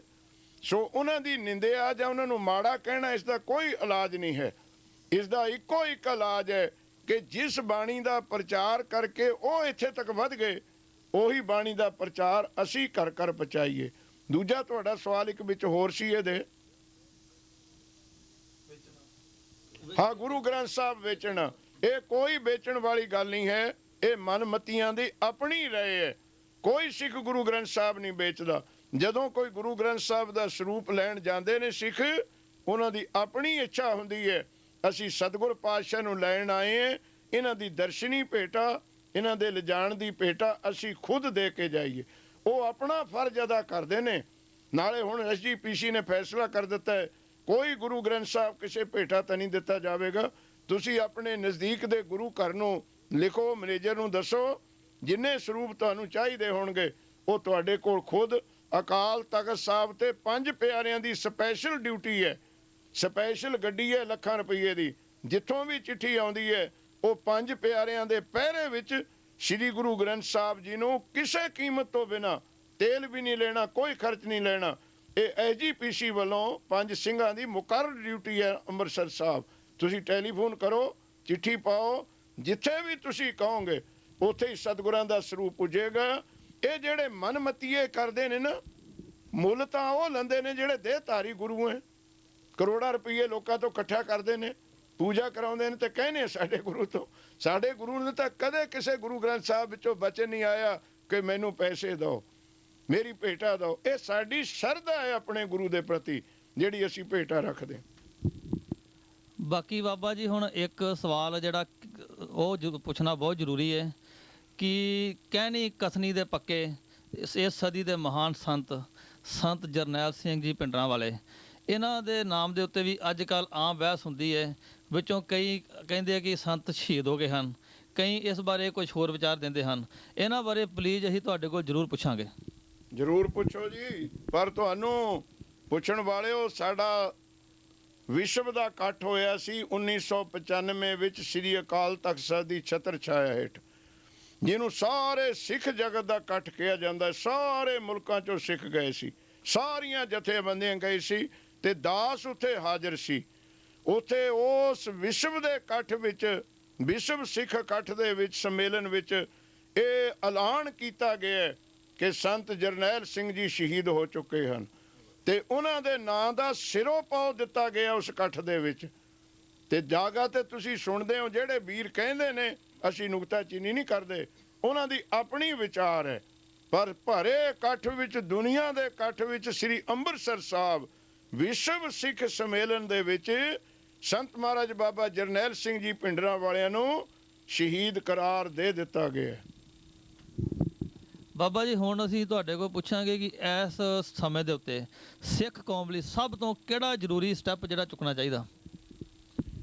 ਸਾਡੇ ਸਟੈਪ 2 ਨੇ ਭਾਈ।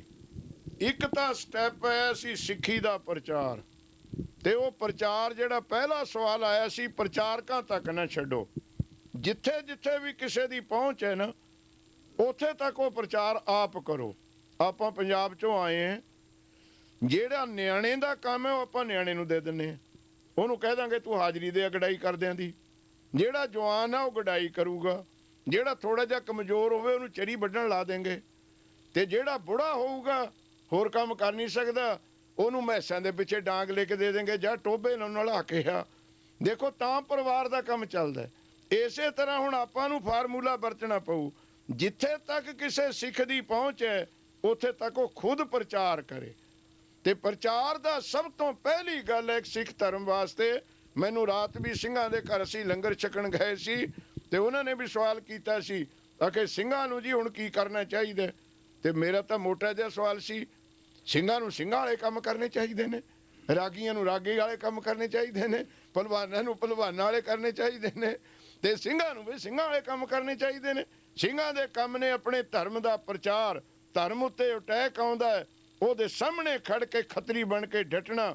ਤੇ ਸਿੰਘਾਂ ਦੇ ਧਰਮ ਨੇ 10 ਨੰਬਰ ਦੀ ਕਿਰਤ ਕਰਕੇ ਗਊ ਗਰੀਬ ਦੀ ਰੱਖਿਆ ਕਰਨੀ, ਗਰੀਬ ਦੀ ਸਹਾਇਤਾ ਕਰਨੀ। ਪ੍ਰਚਾਰ ਜਿਹੜਾ ਹੈ ਇਹ ਅੱਜ ਸਿੱਖੀ ਵਾਸਤੇ ਸਭ ਤੋਂ ਪਹਿਲਾ ਕੰਮ ਹੈ। ਤੇ ਦੂਜਾ ਕੰਮ ਇਹਦੇ ਬਰਾਬਰੇ ਕਹਿ ਲਓ, ਉਹ ਹੈ ਸਾਡਾ ਆਪਸ ਦਾ ਇਤਫਾਕ। ਪ੍ਰਚਾਰ ਵੀ ਕੰਮ ਨਹੀਂ ਕਰੂਗਾ ਜੇ ਸਾਡੇ ਵਿੱਚ ਏਕਾ ਨਾ ਹੋਇਆ। ਇਹ ਜਿੰਨੀਆਂ ਸੱਟਾਂ ਸਾਡੇ ਤੇ ਵੱਜੀਆਂ ਨੇ ਨਾ, ਇਹ ਸਾਡੇ ਫੁੱਟ ਦਾ ਕਾਰਨ ਹੈ। ਜੇ ਅਸੀਂ ਇੱਕ ਹੁੰਦੇ ਅਸੀਂ ਵੱਡੇ ਵੱਡੇ ਘੱਲੂਘਾਰਿਆਂ ਤੋਂ ਬਚ ਜਾਂਦੇ। ਇੱਕ ਬਦਕਿਸਮਤੀ ਦੀ ਕੰਮ ਹੋਰ ਹੈ ਸਿੱਖਾਂ ਵਿੱਚ ਕਿ ਘੱਲੂਘਾਰੇ ਪਿੱਛੇ ਵੀ ਹੋਏ, ਮੁਸੀਬਤਾਂ ਪਿੱਛੇ ਵੀ ਆਈਆਂ, ਪਰ ਜਦ ਸਿੱਖਾਂ ਤੇ ਪਿੱਛੇ ਮੁਸੀਬਤਾਂ ਆਈਆਂ ਸਾਰਿਆਂ ਜਥਿਆਂ ਬੰਦੀਆਂ ਇੱਕ ਹੋ ਜਾਂਦੀਆਂ ਸੀ ਉਹਦਾ ਮੁਕਾਬਲਾ ਕਰਨ ਨੂੰ, ਆਪਣੀ ਹੋਂਦ ਖਤਮ ਕਰ ਲੈਂਦੀਆਂ ਸੀ। ਤੇ ਹੁਣ ਮੈਨੂੰ ਦੁੱਖ ਨਾਲ ਕਹਿਣਾ ਪੈ ਰਿਹਾ ਕਿ ਹੁਣ ਬਿਪਤਾ ਸਭ ਤੋਂ ਵੱਡੀ ਆਈ। ਅਸੀਂ ਇੱਕ ਤਾਂ ਕੀ ਹੋਣਾ ਸੀ, ਇੱਕ ਤੋਂ 18 ਬਣ ਗਏ, ਜਿਸ ਕਰਕੇ ਉਹ ਬਿਪਤਾ ਸਾਡੇ ਉੱਤੇ ਭਾਰੂ ਹੋ ਗਈ। ਜਦੋਂ ਬਿਪਤਾ ਪਵੇ ਆਪਣੇ ਘਰ ਵਿੱਚ ਵਾਹਿਗੁਰੂ ਨਾ ਕਰੇ ਕੋਈ ਦੁੱਖ ਲਿਆ ਦੇਵੇ, ਸਾਰੇ ਰਿਸ਼ਤੇਦਾਰ ਇਕੱਠੇ ਹੋ ਜਾਣਗੇ, ਮੈਨੂੰ ਸੇਵਾ ਦੱਸ, ਮੈਂ ਕੀ ਕਰਾਂ। ਇਹ ਤਾਂ ਫਿਰ ਉਹਦੀ ਬਿਪਤਾ ਵੰਡੀ ਜਾਊ ਨਾ। ਪਰ ਜੇ ਸਾਰੇ ਰਿਸ਼ਤੇਦਾਰ ਕਹਿਣ ਚੰਗਾ ਹੋਇਆ, ਇਹਦੇ ਵਿੱਚ ਮੇਰੀ ਚੌਧਰ ਵਧੂਗੀ, ਹੁਣ ਮੇਰੀ ਖੇਤੀ ਚੰਗੀ ਹੋ ਜੂਗੀ, ਉਹ ਫਿਰ ਦੁੱਖ ਦੀ ਗੱਲ ਹੈ। ਸਾਨੂੰ ਬਿਪਤਾ ਪਏ ਤੋਂ ਪਿਛਲਾ ਇਤਿਹਾਸ ਦੇਖਣਾ ਚਾਹੀਦਾ ਹੈ। ਜਦੋਂ ਬਿਪਤਾ ਪਵੇ ਸਾਰੀਆਂ ਜਥੇਬੰਦੀਆਂ ਅਕਾਲ ਤਖਤ ਸਾਹਿਬ ਦੇ ਝੰਡੇ ਹੇਠ ਇਕੱਠੀਆਂ ਹੁੰਦੀਆਂ ਸੀ, ਜੋ ਜਥੇਦਾਰ ਹੁਕਮ ਕਰਦਾ ਸੀ। ਤੇ ਹੁਣ ਸਾਡੇ ਤੇ ਬਿਪਤਾ ਪਈ, ਹੁਣ ਇੱਕ ਜਥੇਬੰਦੀਆਂ ਦੀਆਂ 18 ਬਣ ਗਈਆਂ, 18 ਦੀਆਂ 36 ਬਣ ਗਈਆਂ। ਸੋ ਦੋਏ ਫਾਰਮੂਲੇ ਸਿੱਖ ਧਰਮ ਦੇ ਅੱਗੇ ਹਨ। ਇੱਕ ਫਾਰਮੂਲਾ ਸਿੱਖੀ ਦਾ ਪ੍ਰਚਾਰ ਤੇ ਦੂਜਾ ਸਿੱਖਾਂ ਵਿੱਚ ਏਕਤਾ। ਅਕਾਲ ਪੁਰਖ ਅੱਗੇ ਮੈਂ ਬੇਨਤੀ ਕਰਦਾ ਕਿ ਇਹ ਦੋਵੇਂ ਆਪਾਂ ਕਮਰ ਕਸ਼ੇ ਕਰਕੇ ਕਰੀਏ, ਮਿਲਵੇ ਕਿ ਮਹਿਮਾ ਬਰਨ ਨਾ ਸਕੋ। ਇਹ ਦੋ ਮੁੱਖ ਕੰਮ ਨੇ ਅੱਜ ਸਿੱਖ ਦੇ ਸਾਹਮਣੇ। ਬਾਕੀ ਬਾਬਾ ਜੀ, ਹੁਣ ਅਸੀਂ ਆਪਣੇ ਇੱਥੇ ਆਮ ਵਿਚਰੇ ਜੀਵਨ ਦੇ ਵਿੱਚੋਂ ਤਾਂ ਇੱਕ ਦੋ ਸਵਾਲ ਪੁੱਛਣੇ ਤੁਹਾਡੇ ਕੋਲੋਂ। ਪ੍ਰਚਾਰ ਸਭ ਤੋਂ ਜ਼ਰੂਰੀ ਗੱਲ ਵੇ। ਹੁਣ ਇੱਥੇ ਤੁਸੀਂ ਦੇਖਿਆ ਕਿ ਸਾਡਾ ਜਿਹੜਾ ਛੋਟੇ ਭੈਣ ਭਰਾ ਬੱਚੇ ਜਿਹੜੇ ਨਾ, ਤੁਸੀਂ ਇੰਡੀਆ ਵੀ ਦੇਖਿਆ, ਇੱਥੇ ਵੀ ਦੇਖਿਆ ਕਿ ਆਮ ਤੌਰ 'ਤੇ ਬੜਾ ਮੁੰਦਰਾਂ ਦਾ ਰਿਵਾਜ ਬਣ ਗਿਆ। ਉਹ ਵੀ ਅਸੀਂ ਇਹੋ ਗੱਲ ਕਹਾਂਗੇ ਸਾਡੀ ਪ੍ਰਚਾਰ ਦੀ ਘਾਟ ਹੈ। ਉਹਨਾਂ ਨੂੰ ਤੁਸੀਂ ਕੁਝ ਆਪਣੇ ਲੋਕ ਕੀ ਸੁਨੇਹਾ ਦੇਣਾ ਚਾਹੋਗੇ? ਮੁੰਦਰਾ ਬਾਬਤ ਰਾਤ ਦੇ ਜਿਹੜਾ ਦੀਵਾਨ ਸੀ ਕੱਲ, ਉਹਦੇ ਵਿੱਚ ਵੀ ਸਬਜੈਕਟ ਚੱਲਿਆ ਸੀ। ਇਹ ਸਾਡਾ ਮਨ ਹੈ, ਇਹ ਛੇਤੀ ਗਿਰਾਵਟ ਵੱਲ ਜਾਂਦਾ ਹੈ। ਉਹ ਜਿਹੜੀਆਂ ਮੁੰਦਰਾਂ ਪਾਈਆਂ ਨੇ, ਉਹ ਇੱਥੋਂ ਦੀ ਸਭਿਅਤਾ ਨੂੰ ਦੇਖ ਕੇ, ਜੋ ਇੱਥੋਂ ਦੇ ਧਰਮੀ ਬੱਚੇ ਕਰਦੇ ਨੇ, ਉਹਨਾਂ ਨੂੰ ਦੇਖ ਕੇ ਸਾਡੇ ਬੱਚਿਆਂ ਦੇ ਵਿੱਚ ਰਿਵਾਜ ਆਇਆ। ਪਰ ਮੈਂ ਆਪਣੇ ਨੌਜਵਾਨ ਵੀਰਾਂ ਨੂੰ ਬਹੁਤ ਨਿਮਰਤਾ ਸਹਿਤ ਬੇਨਤੀ ਕਰਦਾ ਕਿ ਤੁਹਾਡਾ ਮਰਦਪਣਾ ਤਾਂ ਸੀ ਜੇ ਤੁਸੀਂ ਉਹਨਾਂ ਨੂੰ ਆਪਣੇ ਵਰਗੇ ਬਣਾਉਂਦੇ। ਜਿਹੜੇ ਮੁੰਦਰਾ ਪਾਈ ਫਿਰਦੇ ਸੀ, ਜਿਹੜੇ ਗਲਤ ਰਾਹ ਤੇ ਤੁਰੇ ਹੋਏ ਸੀ, ਉਹਨਾਂ ਨੂੰ ਤੁਸੀਂ ਆਪਣੇ ਨਾਲ ਮਿਲਾਉਂਦੇ, ਫਿਰ ਤਾਂ ਸੀ ਸਾਡੀ ਇਨਸਾਨੀਅਤ, ਫਿਰ ਤਾਂ ਅਸੀਂ ਬੰਦੇ ਕਹਾਉਣ ਦੇ ਹੱਕਦਾਰ ਸੀ। ਪਰ ਅਸੀਂ ਆ ਕੇ ਆਪਣਾ ਚੰਗਾ ਕੰਮ ਛੱਡ ਦਿੱਤਾ ਤੇ ਉਹਨਾਂ ਦਾ ਮਾੜਾ ਕੰਮ ਅਸੀਂ ਗ੍ਰਹਿਣ ਕਰ ਲਿਆ। ਉਹ ਸਾਡੇ ਤੇ ਭਾਰੂ ਹੋ ਗਏ। ਚਾਹੀਦਾ ਇਹ ਸੀ ਕਿ ਉਹਨਾਂ ਨੂੰ ਕਰਹਿਤਾ ਤੋਂ ਛੱਡ ਕੇ ਕੱਢ ਕੇ ਸਿੱਖੀ ਧਰਮ ਵਿੱਚ ਲਿਆਉਂਦੇ। ਪਰ ਗੱਲ ਇਹ ਹੋ ਗਈ ਕਿ ਆਉਣ ਭਈਏ ਤੇ ਸਿੱਖਾਂ ਦੇ ਮੁੰਡੇ ਭਈਏ ਬਣ ਜਾਣ। ਤੇ ਚਾਹੀਦਾ ਤਾਂ ਇਹ ਸੀ ਕਿ ਆਉਣ ਵਾਲੇ ਭਈਆਂ ਨੂੰ ਪੰਜਾਬ ਵਿੱਚ ਸਿੱਖ ਬਣਾਉਂਦੇ। ਤੁਸੀਂ ਸਾਡੇ ਕੋਲ ਆਏ ਸਿੱਖ ਸਜੋ। ਇੱਥੇ ਵੀ ਮੈਂ ਬੇਨਤੀ ਕਰਦਾ ਆਪਣੇ ਬੱਚਿਆਂ ਨੂੰ, ਨੌਜਵਾਨ ਵੀਰਾਂ ਨੂੰ, ਕਿ ਉਹ ਸਿੱਖੀ ਨੂੰ ਯਾਦ ਰੱਖਣ। ਇਹ ਸਰੀਰ ਤੁਹਾਡਾ ਇਹ ਹੱਡ ਚੰਮ ਦਾ ਨਹੀਂ ਬਣਿਆ ਹੋਇਆ, ਇਹ ਸ਼ਹੀਦਾਂ ਦੇ ਖੂਨ ਨਾਲ ਬਣਿਆ ਹੋਇਆ। ਇਹ ਬਹੁਤ ਕੁਰਬਾਨੀਆਂ ਦੇ ਨਾਲ ਸਿੱਖੀ ਦਾ ਬੂਟਾ ਲੱਗਿਆ। ਤੁਸੀਂ ਮਨਮਤੀਆਂ ਨੂੰ ਪੱਛਮੀ ਸੱਭਿਅਤਾ, ਇਹ ਵੈਸਟਰਨ ਕਲਚਰ ਵੇਖ ਵੇਖ ਕੇ, ਇੱਕ ਝੂਠਾ ਕਲਚਰ ਵੇਖ ਵੇਖ ਕੇ ਆਪਣੇ ਸੱਚੀ ਸੱਭਿਅਤਾ ਨੂੰ ਨਾ ਵਿਸਾਰੋ ਤੇ ਸਿੱਖੀ ਦੇ ਸਰੂਪ ਵਿੱਚ ਆਓ। ਬੰਦੇ ਦੇ ਕੰਨ ਵਿੱਚ ਮੁੰਦਰਾਂ ਪਾਉਣੀਆਂ, ਇਹ ਤਾਂ ਦੋ ਪਾਉਂਦੇ ਹੁੰਦੇ ਆ ਭਾਈ। ਇਹ ਆ ਜੋਗੀ ਪਾਉਂਦੇ ਨੇ ਤੇ ਆ ਫਿਰ ਬੀਬੀਆਂ ਪਾਉਂਦੇ। ਬੰਦੇ ਦਾ ਤਾਂ ਕੰਮ ਹੀ ਨਹੀਂ ਇਹ ਤਾਂ ਬੀਬੀਆਂ ਦੇ ਕੰਨਾਂ ਵਿੱਚ ਮੁੰਦਰਾਂ ਹੁੰਦੀਆਂ ਨੇ, ਜੋਗੀ ਪਾਉਂਦੇ ਹੁੰਦੇ ਜਿਹੜੇ ਘਰ-ਬਾਰ ਛੱਡੀ ਫਿਰਦੇ ਨੇ। ਸੋ ਸਿੱਖ ਨੂੰ ਤਾਂ ਗ੍ਰਸਤ ਜੀਵਨ ਬਖਸ਼ਿਆ, ਉੱਚਾ ਧਰਮ ਬਖਸ਼ਿਆ। ਮੈਂ ਆਪਣੇ ਵੱਲੋਂ ਬੇਨਤੀ ਕਰਦਾ ਬੱਚੇ ਬੱਚੀਆਂ ਨੂੰ ਕਿ ਇੱਥੇ ਰਹੋ, ਪੜ੍ਹਾਈ ਕਰੋ, ਪੈਸੇ ਕਮਾਓ, ਪਰ ਆਪਣੇ ਧਰਮ ਤੇ ਵਿਰਸੇ ਨੂੰ ਸਾਂਭ ਕੇ ਰੱਖੋ। ਬਾਕੀ ਬਾਬਾ ਜੀ, ਵਿਪਰਨ ਕੀ ਰੀਤ, ਜਿਸ ਤਰ੍ਹਾਂ ਤੁਸੀਂ ਹੁਣ ਆਪਣੇ ਅਜੇ ਤੱਕ ਵੀ ਜਦੋਂ ਕਿਸੇ ਨੇ ਵਿਆਹ ਸ਼ਾਦੀ ਰੱਖਣਾ ਹੁੰਦਾ ਜਾਂ ਕੋਈ ਪ੍ਰੋਗਰਾਮ ਕਰਨਾ ਹੁੰਦਾ, ਅਜੇ ਵੀ ਆਪਣੇ ਲੋਕ ਪੰਡਤ ਕੋਲੋਂ ਜਾ ਕੇ ਤਰੀਕ ਜਾਂ ਉਹਨਾਂ ਦੇ ਆਪਸ ਵਿੱਚ ਗ੍ਰਹਿ ਮਿਲਦੇ ਕਿ ਨਹੀਂ? ਇਸ ਬਾਰੇ ਤੁਹਾਡਾ ਕੀ ਖਿਆਲ ਹੈ? ਉਹਦਾ ਮੂਲ ਕਾਰਨ ਤਾਂ ਗੁਰਮੁਖ ਪਿਆਰਿਆ ਪ੍ਰਚਾਰ ਦੀ ਘਾਟ ਹੈ ਕਿ ਅਸੀਂ ਉਹਨਾਂ ਨੂੰ ਦੱਸੇ ਨਹੀਂ ਸਕੇ ਕੀ ਚੀਜ਼ ਹੈ। ਸਾਹਿਬ ਸ੍ਰੀ ਗੁਰੂ ਨਾਨਕ ਦੇਵ ਜੀ ਦੀ ਚਿੱਠੀ ਲਿਖਣ ਲੱਗੇ ਵਿਆਹ ਦੀ, ਤੇ ਪੰਡਤ ਇਕੱਠੇ ਕਰ ਲਏ, ਸਤਿਗੁਰਾਂ ਨੂੰ ਬੁਲਾ ਲਿਆ ਕਿ ਆ ਤੇਰੇ ਵਿਆਹ ਦੀ ਚਿੱਠੀ ਲਿਖਣੀ ਹੈ। ਉਹ ਬੈਠੇ ਰਹੇ, ਸਭ ਕੁਝ ਦੇਖੀ ਗਏ।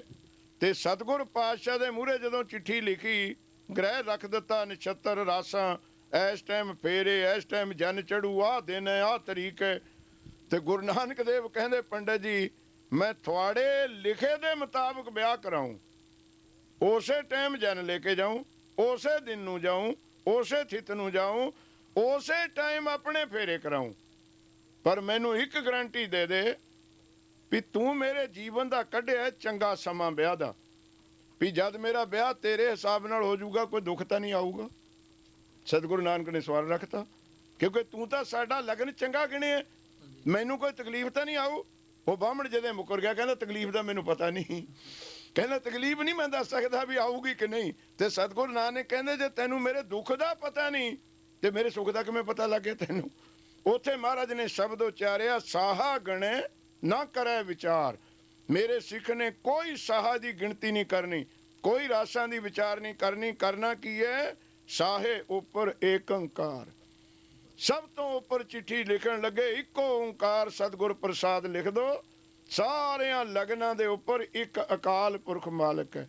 ਸੋ ਇਹ ਵਿਪਰਨ ਕੀ ਰੀਤ ਹੈ, ਜਿਹੜੇ ਹੁਣ ਵੀ ਜੰਤਰੀਆਂ ਫੋਲਦੇ ਨੇ, ਹੁਣ ਵੀ ਲਗਨ ਗਣਾਉਂਦੇ ਨੇ। ਸਾਡੇ ਮੁੰਡੇ ਕੁੜੀ ਦੇ ਜਿੰਨੇ ਲਗਨ ਗਣਾਉਂਦੇ ਨੇ, ਮੈਂ ਕਹਿੰਦਾ ਜੇ ਉਹ ਚੰਗੇ ਲਗਨ ਗਿਣ ਕੇ ਦੇਣ ਤਾਂ ਘਰ ਵਿੱਚ ਡਾਂਗ ਖੜਕੇ ਹੀ ਨੇ, ਡਾਂਗ ਅੱਗੇ ਨਾਲੋਂ ਵੀ ਜ਼ਿਆਦਾ ਖੜਕਦੀ ਹੈ। ਸੋ ਗੁਰੂ ਮਹਾਰਾਜ ਦੇ ਚਰਨ ਵਿੱਚ ਬੈਠ ਕੇ ਸ਼ਗਨ ਬੱਚਿਆਂ ਦਾ ਕਰੋ, ਅਰਦਾਸ ਕਰੋ, ਹੁਕਮਨਾਮਾ ਲੈ ਕੇ ਸਾਹਾ ਗਿਣੋ। ਗੁਰੂ ਗ੍ਰੰਥ ਸਾਹਿਬ ਦੀ ਬਾਣੀ ਤੋਂ ਵੱਡਾ ਕੋਈ ਸਾਹਾ ਨਹੀਂ ਹੈ। ਬਾਕੀ ਬਾਬਾ ਜੀ ਤੁਹਾਡੀ ਫਲਾਈਟ ਦਾ ਵੀ ਟਾਈਮ ਹੋ ਰਿਹਾ, ਅੱਜ 30 ਨਵੰਬਰ ਦਿਨ ਸੋਮਵਾਰ।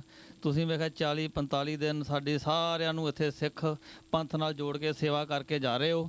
ਪਰ ਅਸੀਂ ਹੁਣ ਤੁਹਾਡੇ ਕੋਲ ਇੱਕ ਲਾਸਟ ਸਵਾਲ ਇਹ ਪੁੱਛਣਾ, ਤੁਹਾਡੇ ਵੱਲੋਂ ਸੁਝਾਅ ਲੈਣਾ ਕਿ ਸਾਡੇ ਹੁਣ ਵੇਖੋ ਤੁਸੀਂ ਨਿਊਯਾਰਕ ਵੀ ਦੇਖੇ ਕਿੰਨੇ ਗੁਰੂ ਘਰ ਹੈ, ਇੱਥੇ ਹਰ ਗੁਰੂ ਘਰ ਵਿੱਚ ਬੜਾ ਵੱਡਾ ਚਰਚਾ ਬਣਿਆ ਕਿ ਗੁਰੂ ਘਰ ਲੜਾਈ ਹੋ ਰਹੀ ਹੈ, ਪ੍ਰਧਾਨਗੀ ਦੇ ਚੱਕਰ ਪਏ ਨੇ ਆਪਸ ਵਿੱਚ। ਇਹਨਾਂ ਨੂੰ ਤੁਸੀਂ ਆਪਣੇ ਵੱਲੋਂ ਜਾਂਦੀ ਵਾਰੀ ਕੀ ਸੰਦੇਸ਼ ਦੇ ਕੇ ਜਾ ਰਹੇ ਹੋ? ਉਹ ਭਾਈ ਜਾਂਦੀ ਵਾਰੀ ਨਾ ਕਹੋ, ਮੈਂ ਫੇਰ ਵੀ ਆਉਣਾ ਹੈ। ਜਾਂਦੀ ਵਾਰੀ ਤਾਂ ਹੁੰਦਾ ਆਏ ਚੱਕਰ ਦਾ ਕਹਿ ਲੈ, ਤੂੰ ਹੀ ਨਾ ਨਿਬੇੜ ਮੈਨੂੰ। ਤੋ ਮੈਂ ਤਾਂ ਤੇਰੇ ਸਵਾਲ ਤੋਂ ਪਹਿਲਾਂ ਹੀ ਭਾਈ ਹਰ ਇੱਕ ਗੁਰਦੁਆਰੇ, ਕਿਉਂਕਿ ਦਾਸ ਦੇ ਉੱਤੇ ਤੁਹਾਡੀ ਬੜੀ ਕਿਰਪਾ ਹੈ, ਜਿਹੜੀ ਗੱਲ ਮੈਂ ਕਹਿਣੀ ਹੈ ਉਹ ਸਟੇਜ ਤੇ ਹੀ ਕਹਿ ਦੇਣੀ ਹੈ। ਮੈਂ ਸਾਰੇ ਗੁਰੂ ਘਰਾਂ ਵਿੱਚ ਇਹ ਸਰੋਤੇ ਬੈਠੇ ਨੇ, ਇਹ ਮੈਨੂੰ ਇੱਥੇ ਲਿਆਉਣ ਵਾਲੇ ਵੀ ਬੈਠੇ ਨੇ ਜਿਨ੍ਹਾਂ ਨੇ ਮੈਨੂੰ ਇੱਥੇ ਉਦਮ ਕਰਕੇ ਲਿਆਂਦਾ। ਤੇ ਮੈਂ ਸਾਰੇ ਗੁਰੂ ਘਰਾਂ ਵਿੱਚ ਇਸ ਗੱਲ ਦੀ ਵਿਰੋਧਤਾ ਕੀਤੀ ਹੈ ਕਿ ਗੁਰੂ ਘਰ ਦੇ ਵਿੱਚ ਲੜਾਈ ਝਗੜਾ ਨਹੀਂ ਹੋਣਾ ਚਾਹੀਦਾ। ਇੱਥੇ ਆ ਕੇ ਲੋਕਾਂ ਦੇ ਲੜਾਈ ਝਗੜੇ ਮੁੱਕਣੇ ਚਾਹੀਦੇ ਨੇ। ਇਹ ਤਾਂ ਫਿਰ ਬਹੁਤ ਬੁਰੀ ਗੱਲ ਹੈ ਕਿ ਕੋਰਟ ਵਿੱਚ ਖੂਨ ਹੋਵੇ, ਉਹਦੇ ਨਾਲੋਂ ਮਾੜੀ ਟ੍ਰੈਜਡੀ ਕੀ ਹੋਵੇਗੀ?